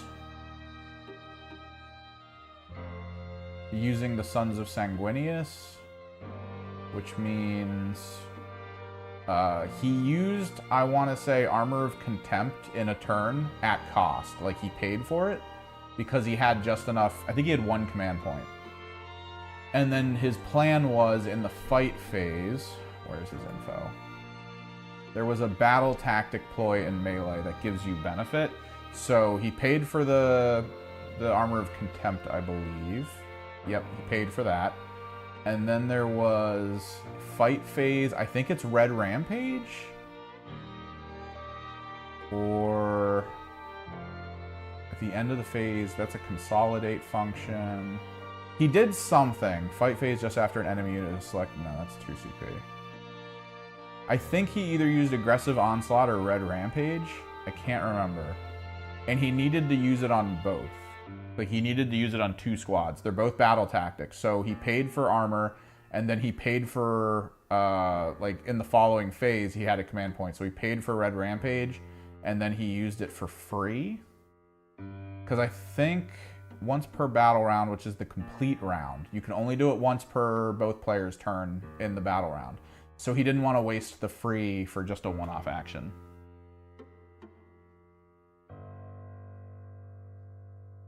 It's a good thing to do because you'll be able to do good stuff. Oh, you're talking, yeah, because you play Firestorm. Salamanders. Firestorm. So battle tactics. Yeah. Giving shooting phase, torrent weapons, get dev wounds. So if you had 2 flamethrower squads with 2 captains in them, you would drive over, drop them out, one... you'd have to pay the 2. You would pay the 2 CP for one, and then one would get it for free, or you could just declare that you just want the one for free and you're fine. Again, remember, once per battle round. That means both players' turns. Once per battle round. Not just player turn. So you have other things, right? Battle tactic, burning vengeance, 1 unit. This only allows you to target the transport, so this doesn't help you here. Battle tactic, crucible. Until the end of the fight, shooting or fight phase. Until the end of the phase, if your unit makes an attack that targets the closest eligible target within 6 inches, add 1 to the wound roll. This is huge. Crucible of Battle. 1 CP. If you're rocking all those meltas, 1 CP cost, you just drop 2 squads, pay the 1 CP for one of them, and then get the other one for free. And all your meltas are +1 to the wound roll. As well as every bolter in that squad. Whatever you're shooting into. So that's good, because if your bolters are shooting into a tank, normally you're wounding on 6s. Now they're wounding on 5s, and they have the benefits of what, +1 AP or something? Or no, +1 strength. I mean, the AP would be better, but still, it's chance of getting wounds on tanks by just rolling 5s instead of 6s. And you could do that with 2 squads, which is really useful. And Armor of Contempt, of course. If you know you're going to need to survive in a battle round, you would pay for the first Armor of Contempt on the field, and then if the person changes target to another squad that has a different captain in it, then you could free Armor of Contempt that squad. Armor of Contempt, you'll always want to ask what the opponent has for AP on their guns, because if it's like 4, you don't want to spend Armor of Contempt. It's not helping you. If it's 1, or maybe even 2, yeah, Armor of Contempt. But once it gets to 3 or 4, there's almost no reason. Burning Vengeance is good, but you can't target the captain with it, so you won't get the free version. You can only use it straight up, and only once per phase in which this happens, which would be just the enemy shooting phase. But it is good. It is really good. Burning Vengeance is considered by many like the best function for this army. It's one of the better ones. It's really nice. So do we start the core green and go to pink? Or do we start pink and go to green? I think we start pink and go to green. We'll do green on like the outer edges.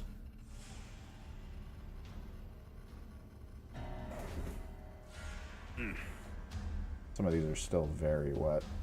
See like what I'm talking about? The white has basically fully drained into the recesses, and it's just because of the thinner, honestly. Like over time, the thinner, after I put it in the dry brush, starts splitting way too quickly. So you have like the main character, the Briar Queen, perfect, flawless, no drainage, nothing. Everything worked out exactly as intended. First character. Second character, still good. Third character, still good. You get to the end, I do not understand why this happens. But like, it just starts going into the recesses and leaving the peaks, whatever color they originally were. It's a little annoying. I think you basically have to remix the white every single time you like hit something with it, which is super obnoxious. Oh, dude, I'm not going to try it. Every single one of them is going to look exactly as is. I want them all to be how they are. I think I'd like pink main with green near the outer edges. I think that'll be fine. I still can't do it though. Like these guys are still very wet. Then we'll have the gits to do. I have a plan with them. Most of the time when you look at these online, their cloaks are like that dark purple blue color. I want them to be like brighter cloaks. I actually bought a bunch of the pastels that I didn't have because I think they might look really cool. So I think what we're gonna do is we're gonna paint their cloaks gray, like a light gray. We're gonna hit it with this pastel lavender, and then we're gonna dry brush it white. And I want them to have like, maybe not white. I just bought that Fanatic paint, which we'll probably dry brush them with. Brigade gray, which is very close to white. But as most people say, don't go pure white, because pure white looks weird. I go pure white often, because I actively know I want something to seem a little weird.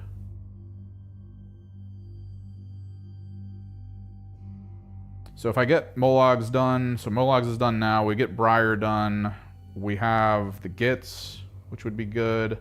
We have the Rats, which I went to a tournament, and there was this guy there who was talking about them. I don't know if he was talking about these rats or if he was talking about the different rats, but he was like, oh, their cards suck because you can't inspire unless you're targeted by a gambit, but you only have one gambit in your deck that can target your cards. And like halfway through our game, I realized I had been targeting his unit with gambits nonstop, including like push unit, stagger unit, stuff like that, like little dumb things. And it's literally like, that's the trick. You play against a lot of teams who target you with gambits. Even his gambits were all target enemy player, and that's what most gambits are in the game. So the rats are literally target us, we become inspired. And I honestly think I gotta look into it. I think if they die, I know the rats resurrect. I know they have a couple cards that are like return an ally or something. I think they come back inspired. So like once they get targeted, that's it. Like they're just inspired, and then they can return and they're on the field and having fun. I don't know if they get uninspired. I'd have to look. But yeah, I'm happy Mollogs is done. Mollogs looks nice. I love the little cauldron guy. He's fun. One of the guys at the local store wants to try to set up a place where we can just meet up consistently and play Underworlds. Because he loves Underworlds as well. We do need to start like a proper thing. Like Friday night Underworlds or something. Do it somewhere. I'll drive out to a Friday night Underworlds every night. Every Friday. It'll be fun. Just bring a list. Bring a team, bring a deck, and just play. We could probably start the Briar, but like I feel like we're going to be moving so quick that we're going to catch up to the ones that are slightly wet and cause problems. This is actually annoying.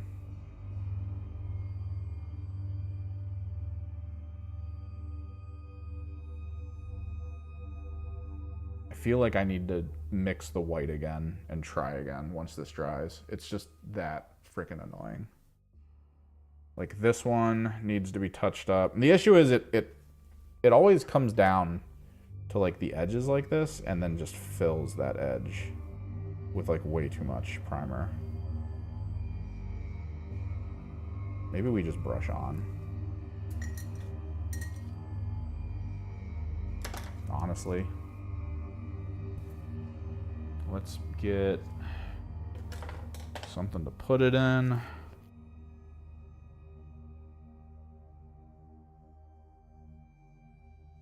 Don't know if we have something worthwhile. I guess we'll try to use this little pop cup thing.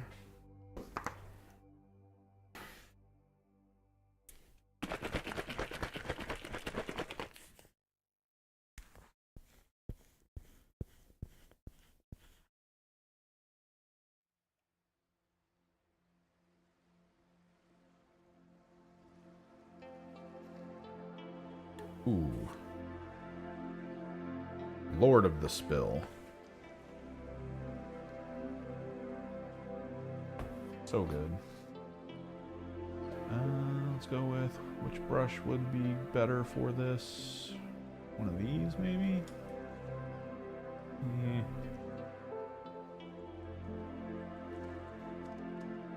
Yeah, maybe this. I just hate it, man. Because, like, I love Stynylrez. I've used the gray works really well. I've used the black works really well. The white, always obnoxious.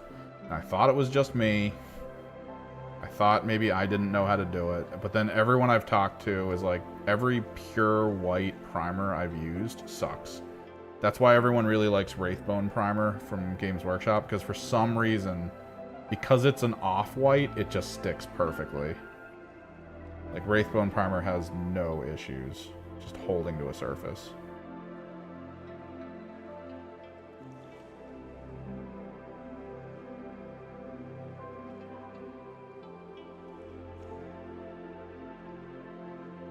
Meanwhile, I'm out here with my Stynylrez, wanting that pure white primer.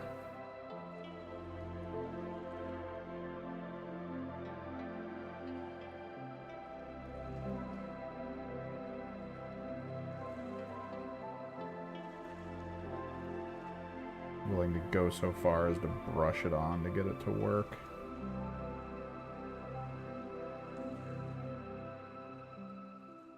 Like some kind of fool.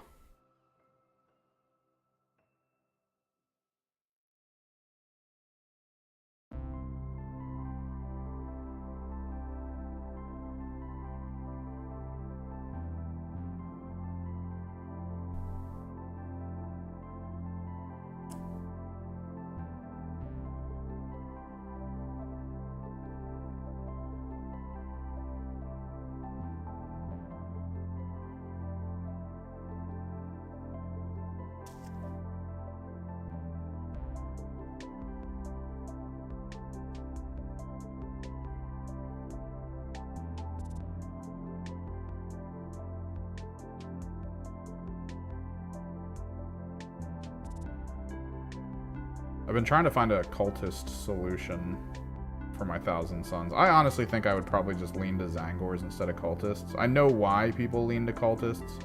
They give you that command point on death kind of deal, which is always useful. But I don't know, man. They're not as durable as Zangors. I've had Zangors survive volleys of indirect fire stuff, whereas cultists would have just like been wiped out completely. But I think there's value in taking Zangors to a degree, just for their extra survivability against 0 AP ranged attacks. Putting them on points can earn you Cabal, which is good. Like, I definitely view them as having real benefit over cultists, but I also know cultists are just like slightly cheaper, which if you can get a whole other squad of guys with like a decent enhancement simply because you went cultist instead of Zangor, it's probably for the best. But that's kind of what I need to start thinking about. That's why I'm using Zangor Enlightened. I want faster utility units. That's all I want. Faster utility units. So I can try to get to the points that matter and just leave them on it. Perform actions, do what needs to get done.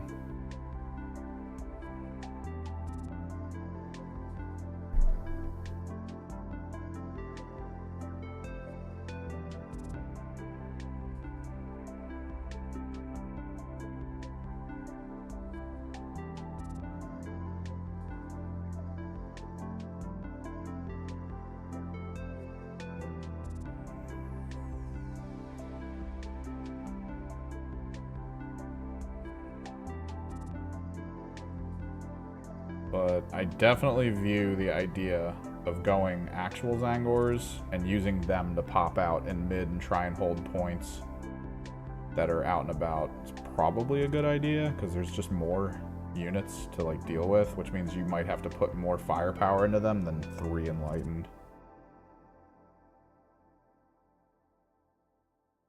Kind of up in the air. Could go either way, I think.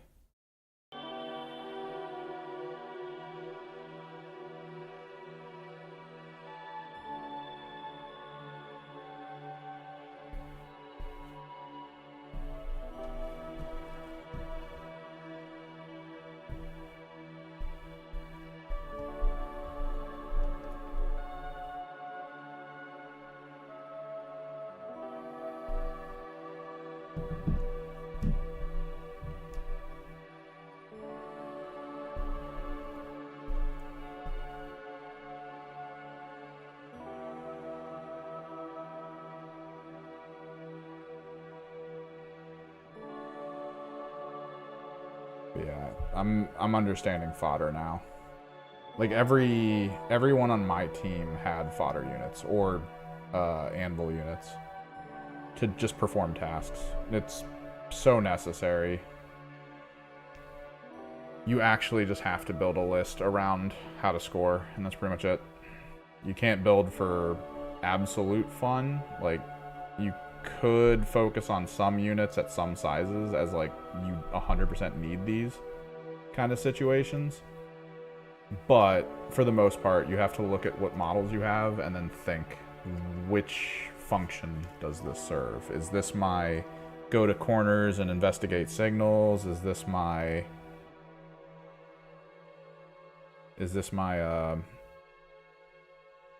go to the middle for whatever that the hold the middle is? Is this my plant a transponder in my opponent's zone? Which, yeah, Zangor Enlightened, move them straight in and then hit them with double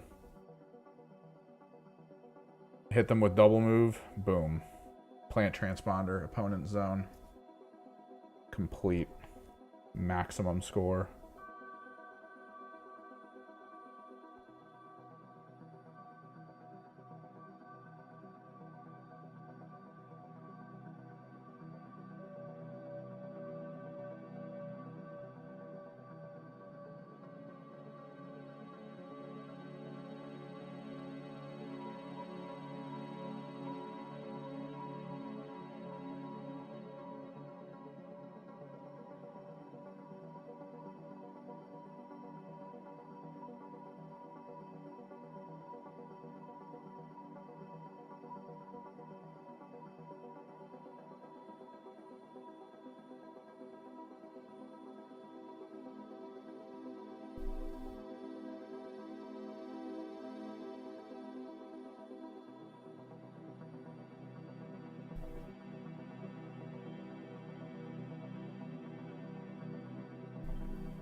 bit better after the brush on. I kind of hate that I have to brush on, but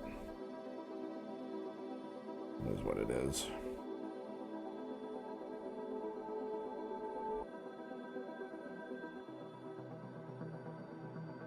But yeah, 40K, Games Workshop needs to figure out a constant. I know we were talking about pricing earlier. They need to figure something out as like a constant. Because all they do right now is FOMO for like boxed games that they produce. Like what they've done with the Darktide game. It's just FOMO for you wanting to get it to play it. But like the models inside aren't that interesting, right? They're just basic. There's really nothing outlandish about those models. There's no real collector's value or uniqueness within that. I mean, all you're getting is an Imperial Psyker, an Ogren. Like, it's nothing interesting.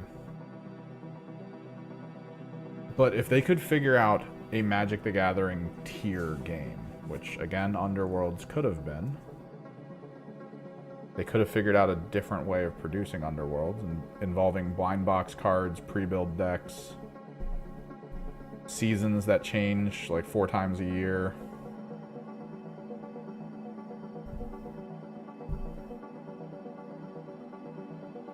Although that's utopian, absolutely. I'm gonna throw that out there. You have to still catch on.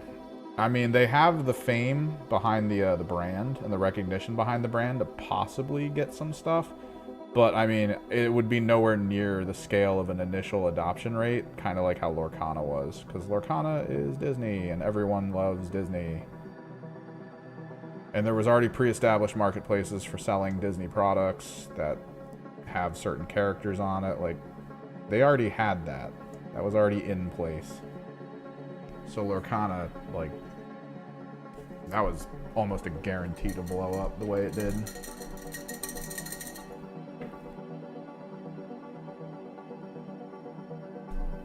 Alright, the brush-ons look good.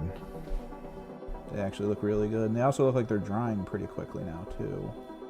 We still need to wait, which I hate. I do not like that. I'm kind of not, but at the same time I am, because I feel like Disney has tried this, right? They've tried this historically. I'm not crazy thinking that they've tried this already. Which side is the paint on it? Use that glove. Because this glove's weird. But I feel like Games Workshop going from the approach of, let's take the models we have and attempt to create a new game built around it that's like small and one-off for people to play and then sell it, and then we'll just keep doing that while the larger games are already out. I don't know if that works. I mean, I kind of get it, because if you purchase it and there's models in it that you're like, oh, I really like this model, maybe that triggers something in you to be like, well, this is a Genestealer Cult model, and I see that there's battle boxes for Genestealer. Oh, I could play Genestealer Cult. Okay. Sure. It could go that route. But I don't know. I feel like there'd be more value in buying like a model team, like what we're painting right here, and then going from that to getting like a pre-built deck of cards, seasonal cards, changes, kind of the way Yu-Gi-Oh! Or Magic works, where it's like, oh, well, season 1 and 2 cards are out of this thing that people play. It would make the deck building side of it like good again, because right now the way deck building works is that I got the video I'm trying to get together goes over this, but the way that the deck building side works is that you're supposed to basically purchase every box from every season. You're gonna have every team, every deck of cards. You need to get it all. Like, that's how that works, and that's not good. Buying a pre-build deck separately could be good. It would allow them to make more standalone decks for people who are interested in that, as well as some blind box purchases. The blind box purchases, of course, create aftermarkets, like how Magic the Gathering has a pretty big aftermarket, Pokemon, Yu-Gi-Oh!, all that stuff. I think the initial cost to get it off the ground would probably be a lot, though. It would probably just be way too much. Because I feel like your company takes a loss for a year or two doing it, and then people finally start really getting into it. They'll start looking at Target to get the cards and the teams. There'll be like box teams behind the counter, that kind of stuff. Oh, I heard these gets are really good this year. I'll pick them up. Like, you wouldn't need too many teams. You could treat the teams kind of like how the Pathfinders are, right? Like the Planeswalkers. You could treat them like that.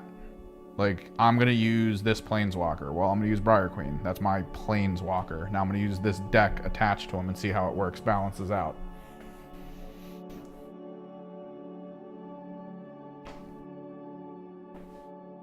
It could have been a completely different format that worked out like that.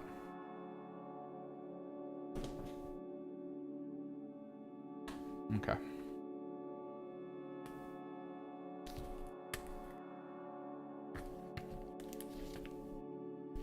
I feel like they're getting close to dry enough. At the very least, the Briar Queen, but I feel like having done with the brush what I did, I feel like we've made it so that these are actually, because they're looking dry now. Like, they're actually looking really dry. Like, I feel like it helped a bit to try to, like, pull that thinner and that pigment around while providing more to the surface to, like, force it to dry a little bit. Okay. We'll start with pink, and we'll do the cores in pink.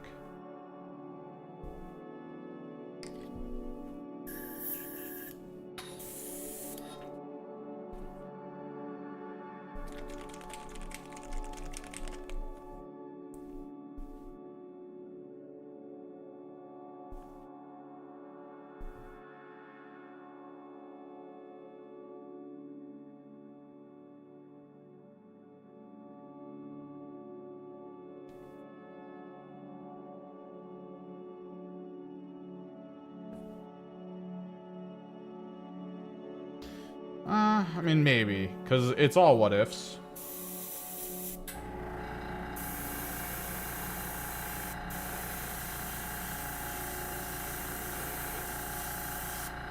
So, like, you never know.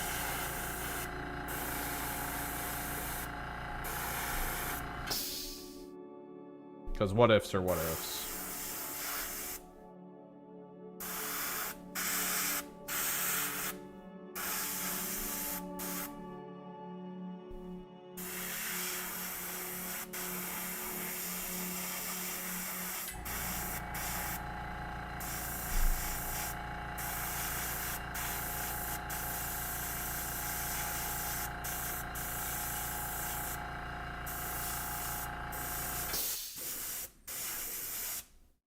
What ifs tend to be untested.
Those are beautiful pink.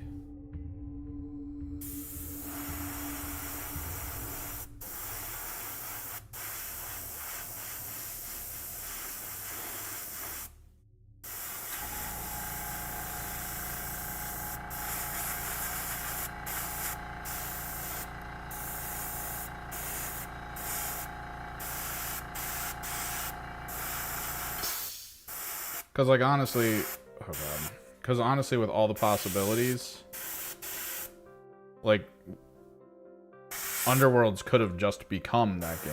Because Underworlds was getting released very quickly. Like, I think they were getting new teams and decks of cards out, like, almost every quarter. This was a very quick turnaround game. And it was pretty huge to the point where it felt like it was going to keep exploding. Like, a lot of places would just pick it up. Like, they would continue to purchase every single one, every quarter, new box, new season. Oh, all of it got picked up. New box, new season, all of it got picked up. Like, that seemed to be the constant.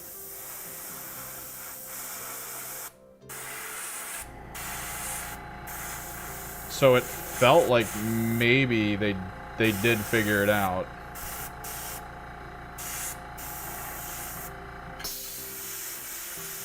But then everyone was like, oh my god, this is getting too expensive, and then they stopped. Which is weird if you think about it. Because yes, it's expensive, but like, I've played Magic. And Magic can also be Omega tier expensive if you're trying to get into it through the blind box side of things. The investment's pretty big.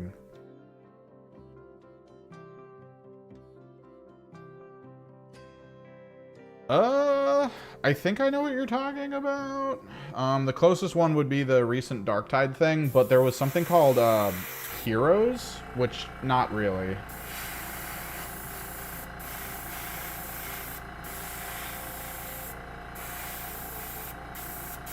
Heroes is actually blind box. Heroes was an attempt to break into the Asian markets, because the assumption was that those markets liked gacha stuff, like blind boxes, so they released the hero sets. And you could purchase the blind boxes to get units, and then there was that's actually on their website right now, you can check it out. There's a way to download a board you can print, as well as a baseline of rules, and all of those boxes... Oh no, Combat Arena was technically Barnes & Noble. I have Combat Arena. I have one of the Combat Arenas. There's like 3 or something right now. And those are more about abilities than anything else. The cards you use are like what type of ability you can use off of your character. And that's about it. Like, that's all those cards are for.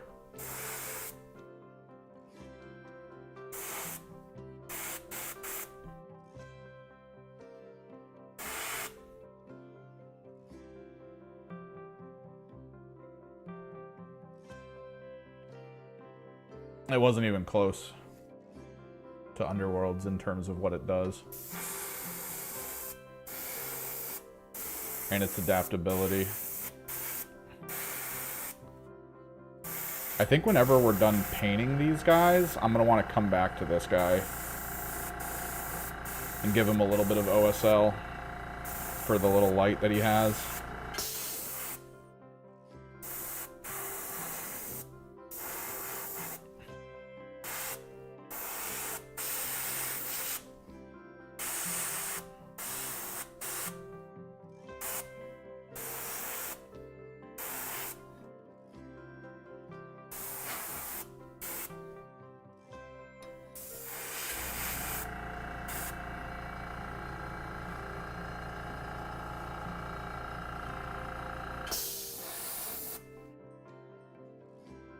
Yeah, Combat Arena is just a one-off quick game.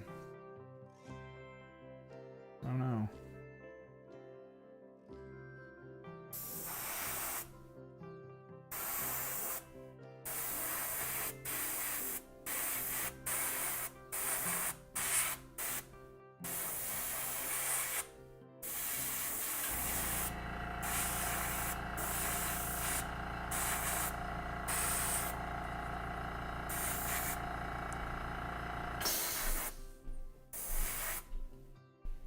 Underworlds was just the closest thing to a absolute new format. All right, let's clean this. Get the green in. We can start working on the green. And then we can get to the dry brushing. Because we're going to kind of combine airbrush blending with slap chop a little bit here.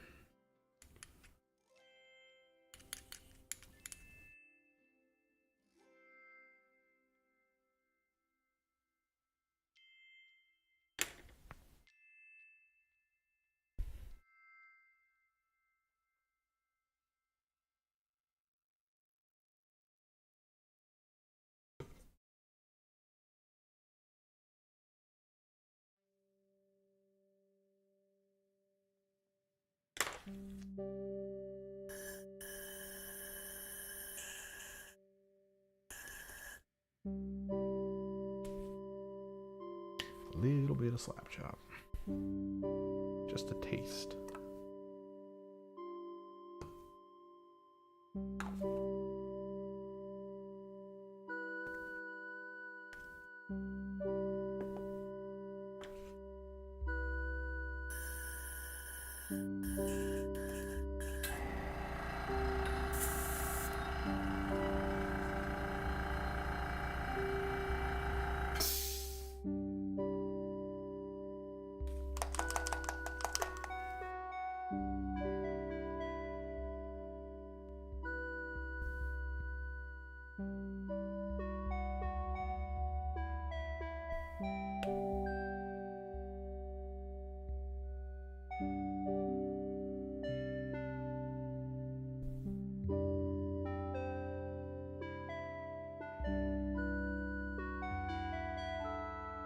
Kind of like watermelon Briar.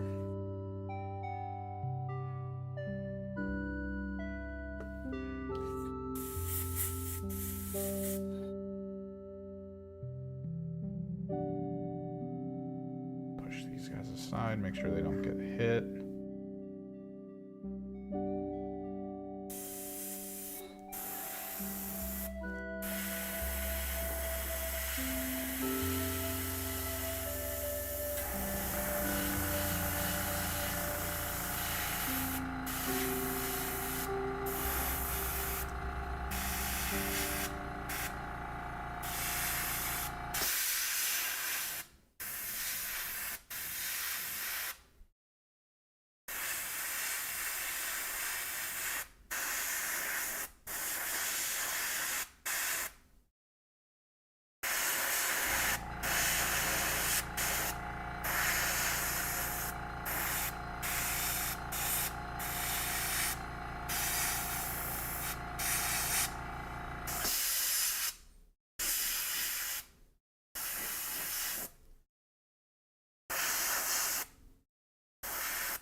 Behold.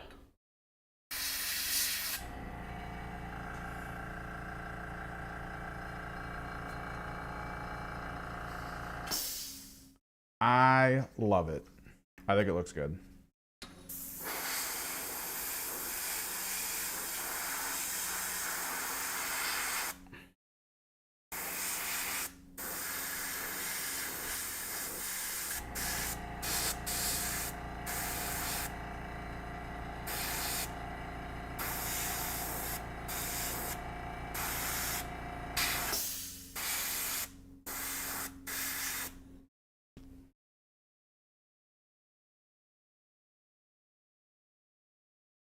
This would probably be my Night Haunt color scheme if I played Night Haunt.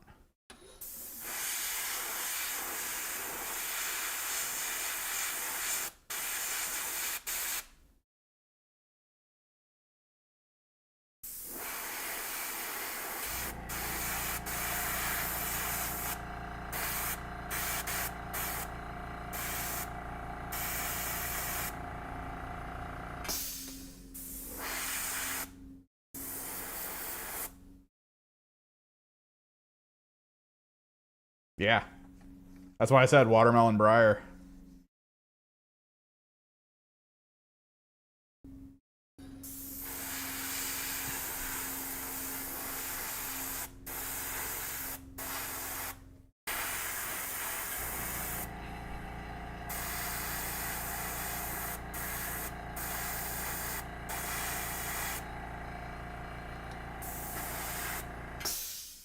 Kind of the general feel.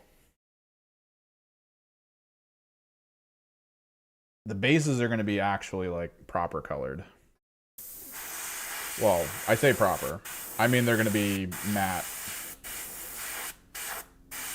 I just want the parts of their bodies that are closer to the ground to go green.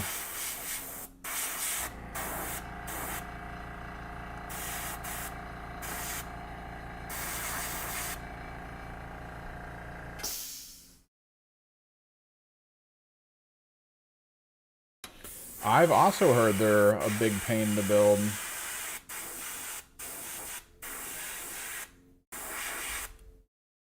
Like apparently the those like big wraithy models, the ones that are just like a big ghost, are just so many interwoven pieces.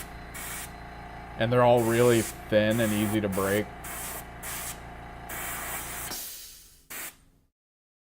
Which is no bueno.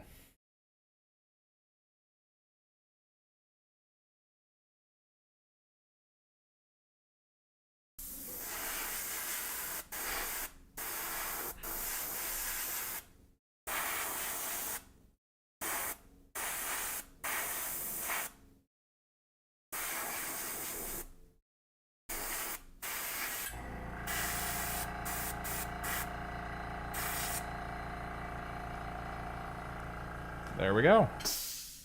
These are so stupidly bright. All right, let's clean up the airbrush, clear it while they dry. And we'll get to dry brushing. I feel like they're easy to paint though, because honestly, there's a lot of them where what I just did right now, that's the paint scheme. Like, done. Over. Which is weird if you consider, if you look at like, if you look into how like tournaments are with they wanting you to have paint jobs done and just be fielded completely properly.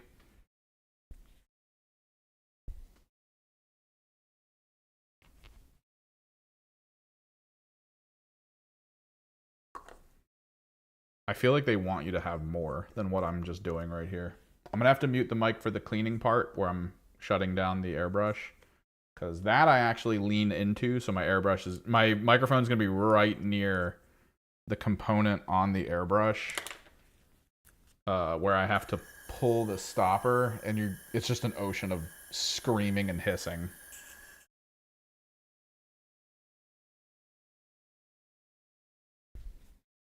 So we'll have to do that in a second. Let me just hit this last bit of cleaner.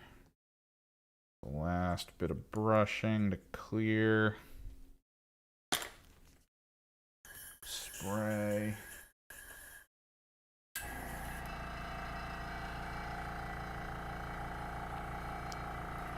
I can turn off the refill because it doesn't matter now.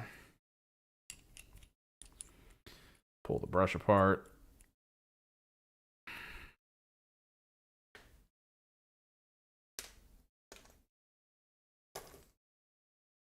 Break it down to its core components. Put a cap on this middle thing.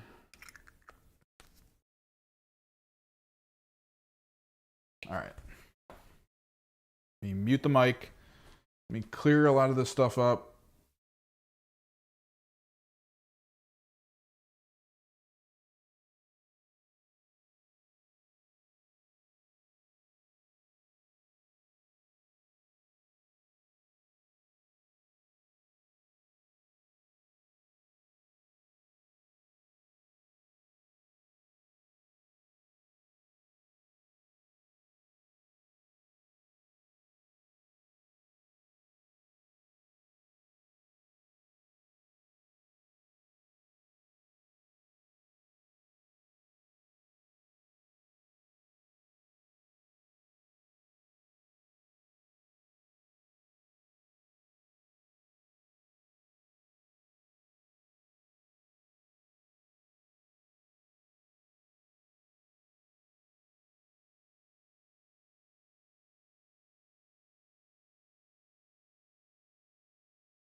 All right.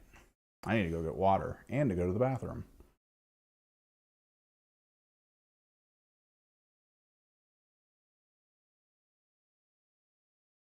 Need to let this dry a little bit. Let me turn the servo on so it zooms in for you guys. I'll just leave those on the monitor. I will be right back. We're gonna run around real quick, get some stuff together. Yeah, be right back.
Fade back in.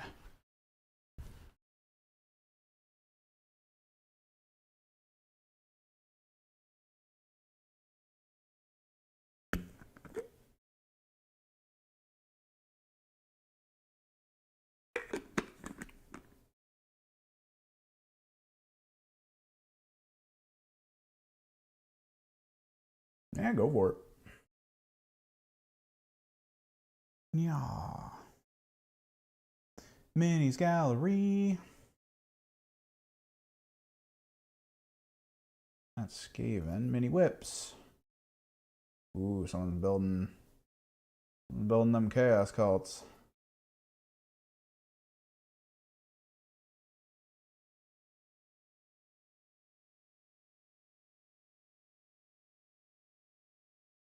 ETS, looking for some groups. List crafting. So much going on in the Discord.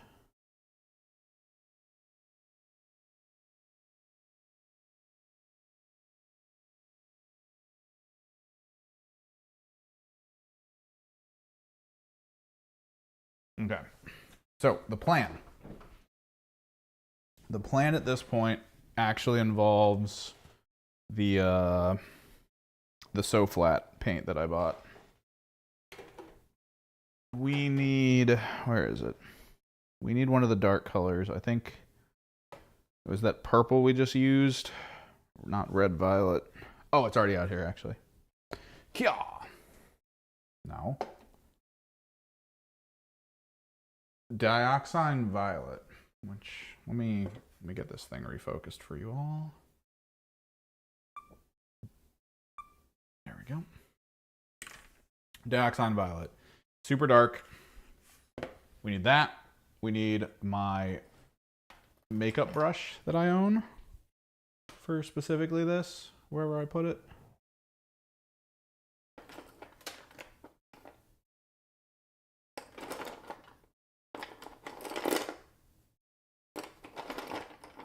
I think this is it. I don't feel like this is it. This is a filbert, which I think works, honestly. I think filberts are basically just kind of like that makeup blender brush. And then we need my palette.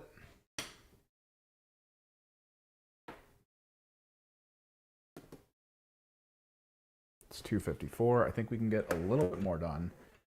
I want to clean up a little bit. I need a little extra time here doing some stuff. But yeah, the idea, going with the dioxine violet, which I can technically shake this, flip, has enough in it. I need my towel. The goal is to just get a little bit of it on the brush. Get it over here. In a way where I can pull. And hit it once with the brush. We'll go to the Briar Queen since we started with her.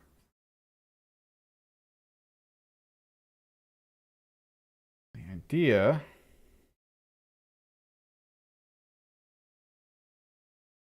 kind of control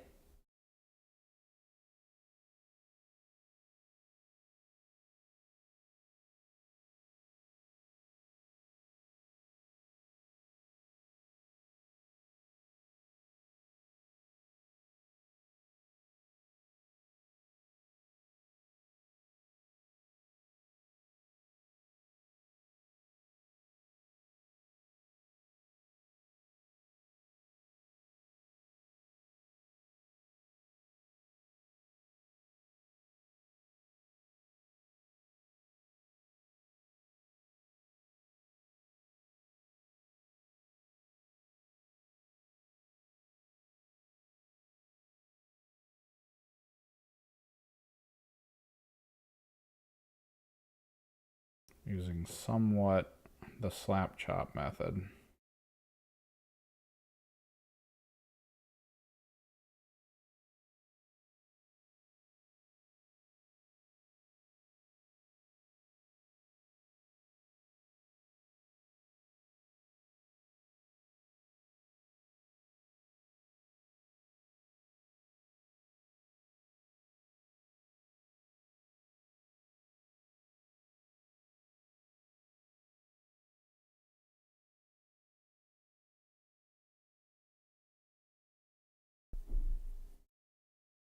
Because basically all the areas where this purple is, that's where we're going to paint.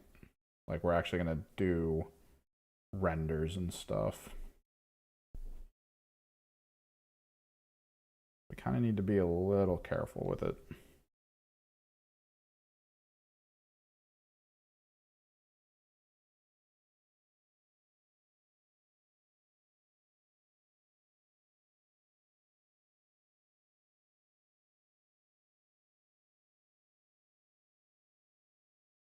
A lot of frail parts here.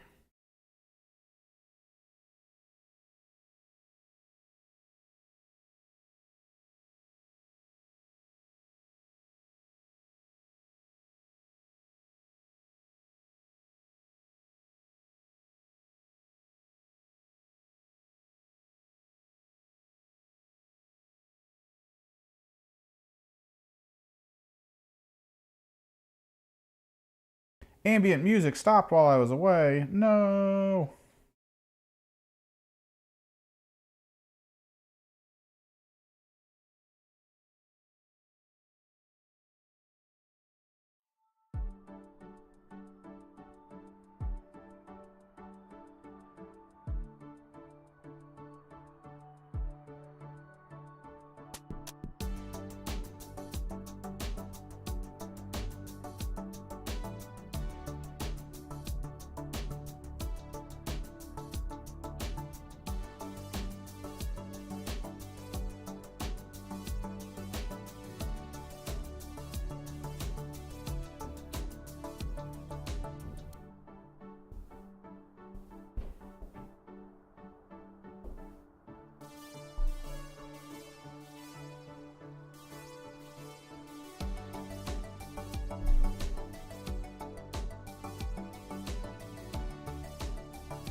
Behold.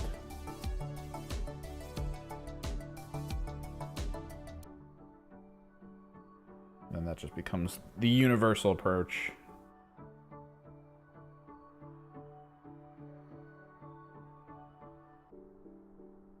Basically just filbert blender brushing.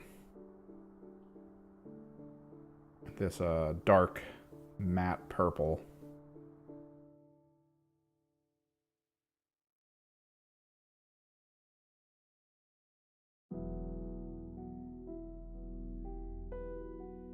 Which is kind of what I did with the Archeon. Kind of how I ended up making the Archeon look the way he did. I eventually just dry brushed a dark matte purple over top, but I bought the matte purple from like a whole different company. And it looked good. But I do really like So-Flats. Like the So-Flat paints have been pretty good so far.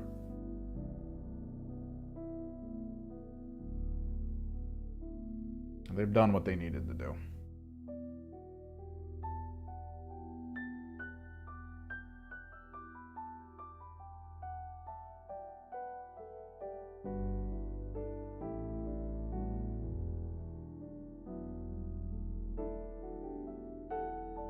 Yeah, I haven't heard of a detachment of Necrons where the Psychomancer is useful, so I don't know. I don't know enough about Necrons to be like, oh dude, if you run this detachment, you'll probably want a Psychomancer. Not a lot of people run this detachment, but you know, if you ever plan on doing it. Because that's the reality. You have to plan on doing it. Right. A lot of people just stick to the meta, because usually the meta has at least found its place. Like, I honestly would be hard-pressed. I'd love to see it, but I would be hard-pressed to find a person who's like, oh, this is me playing Awakened Dynasty. Like, I wish I saw someone who was playing Awakened Dynasty and doing, like, well. But the current setup of missions and cards leans more to mobility and the ability to not be shot. So, Canoptic and all that seems to be the way to go.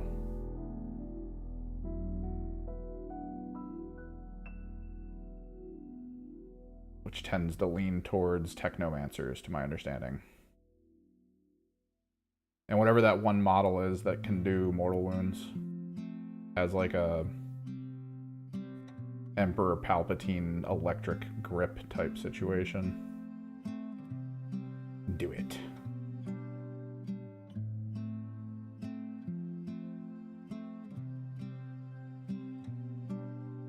Because that messed me up a lot as a Knights player. Just getting in close and then having them ability me down with the electro grip thing, where it's just like, I do mortal wounds. Enjoy mortal wounds.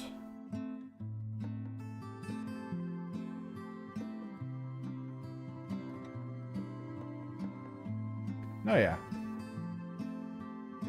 Dude, I've done the this looks cool approach in many of the games I've gone to.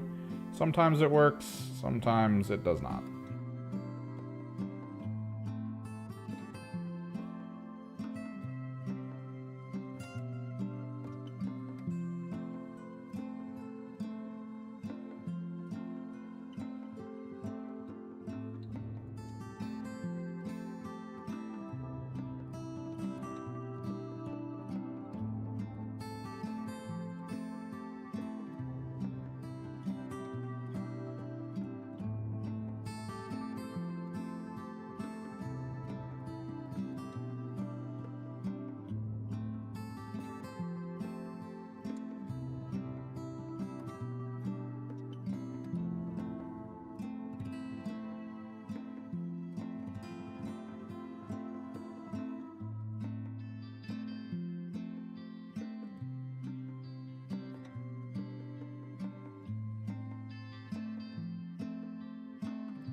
Seriously though, this was how my friend and I used to paint back in the day when we were in high school or just going into college and we were still playing 40K. This is literally how we would paint.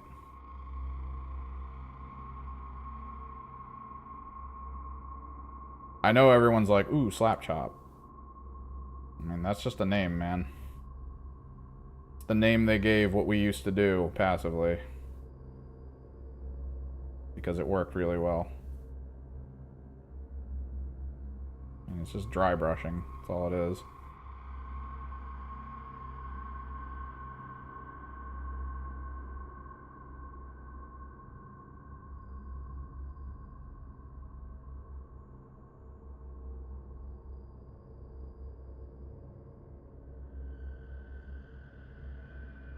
Oh, is this the creepy ambient song?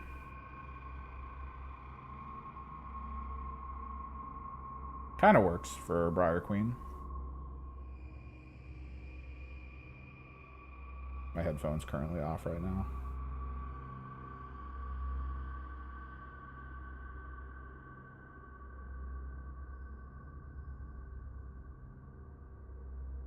Trying to get these done quickly because I do want to clean up a little bit around here. Get some stuff organized and put away. take some pictures. I want to try to, like, I'm at this point, I'm like, alright, the Underworlds video, probably not this week. Hopefully next week.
And then one of the core elements we were going to lean into.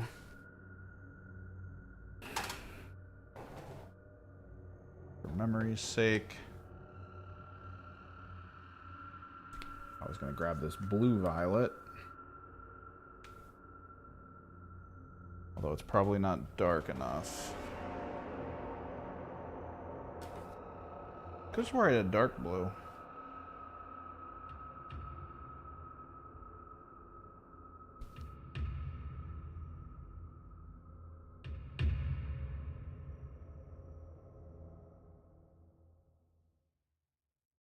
This is a little light.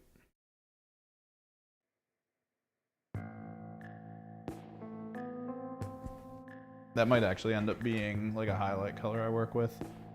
Where is one of my good dark blues?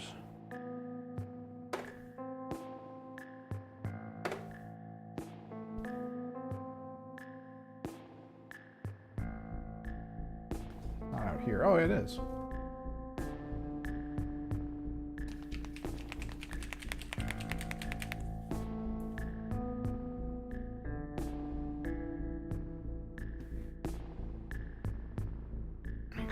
Pop cups.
I'll have to render with other colors, but the starting color that I want all of their bases to be is going to be like this teal.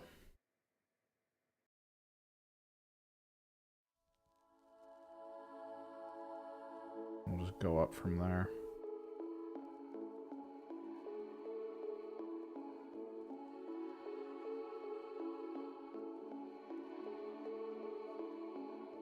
Probably should have picked up that dark blue that they had. I was debating doing it, and then I just opted out.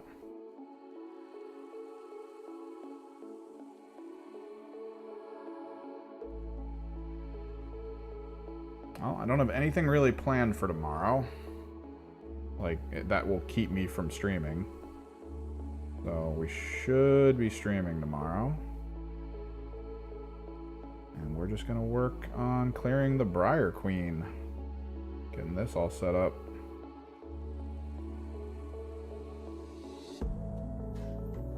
Pretty good. We got through, I want to say, most of the beginning. Most of the busy work.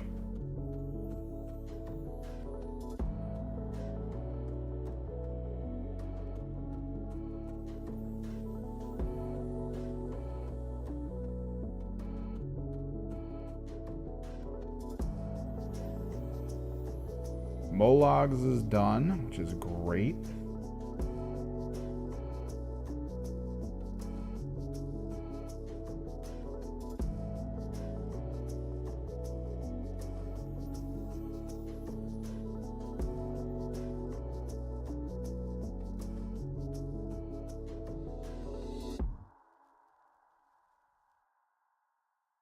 I try to stream the same time every day so far. Like, I haven't changed my schedule. It's we start around about 11:30 to noon Eastern.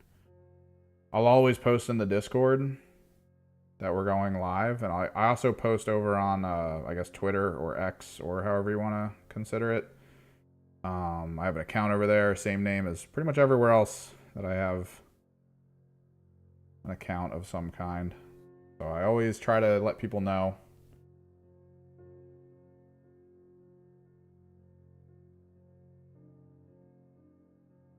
That way they can gather around, trickle in, and all these standardized streaming memes.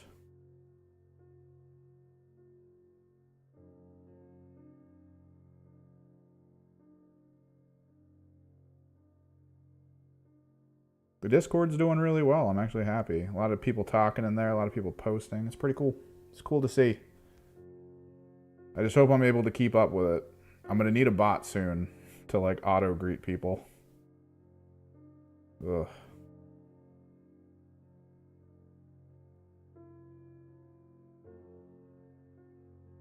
Because, again, I am just one dude.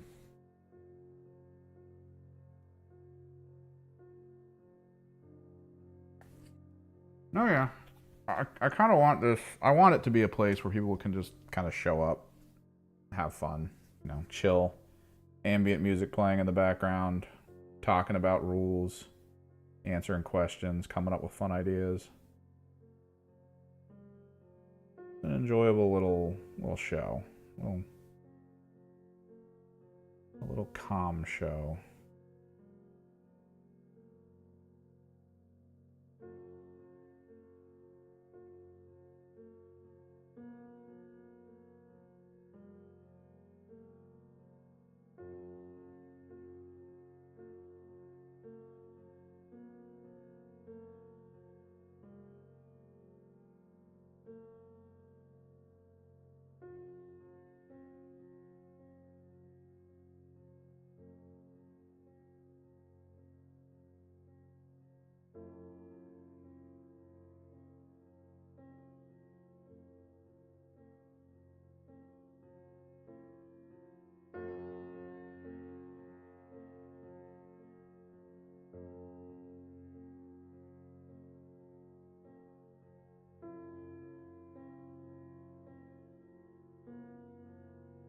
Oh, nice. Prentex are basically just Necron warriors with like a collar. It's weird, the notion of a Necron learning to be a like bigger Necron. Like, I don't know. I always felt like the Necrons were kind of set in their ways in terms of like what they are. They were very caste centric. There's not like a lot of. It doesn't at least sound like there's a lot of moments where they're just like, oh, let's get this guy to become a new psychomancer or something. Like, that's not something I considered for Necron. I always assumed they were just like, we are what we are. And that's about that.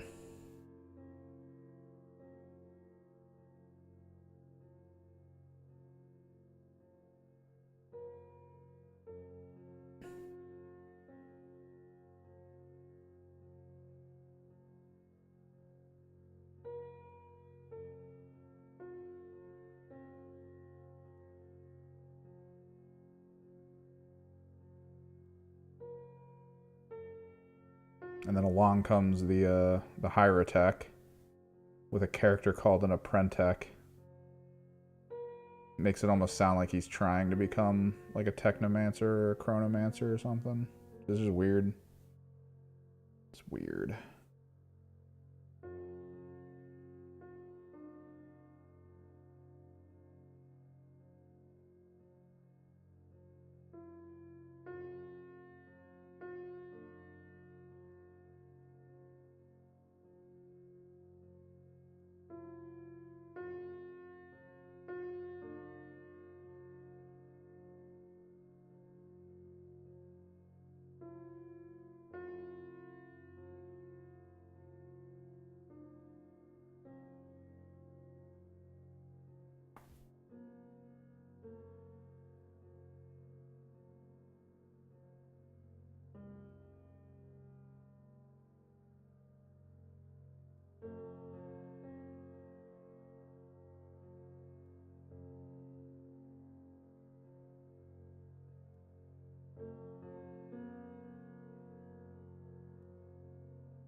All right.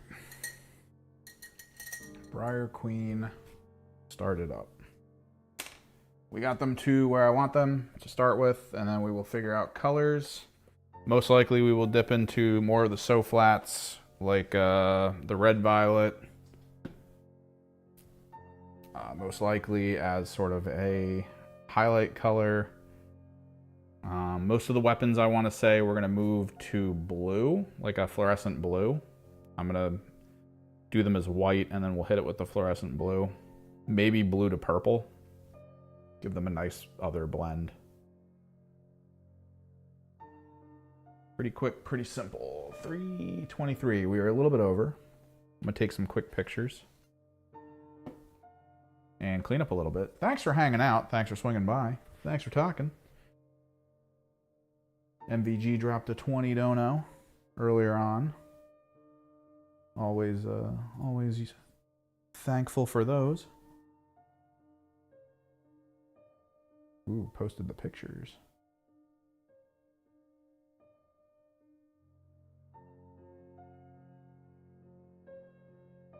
Yep, looking most likely tomorrow. I don't have a game scheduled, so I'm not gonna just not stream and then go to a game. So there's just more to do. Always more to do. Till next time, guys. Later.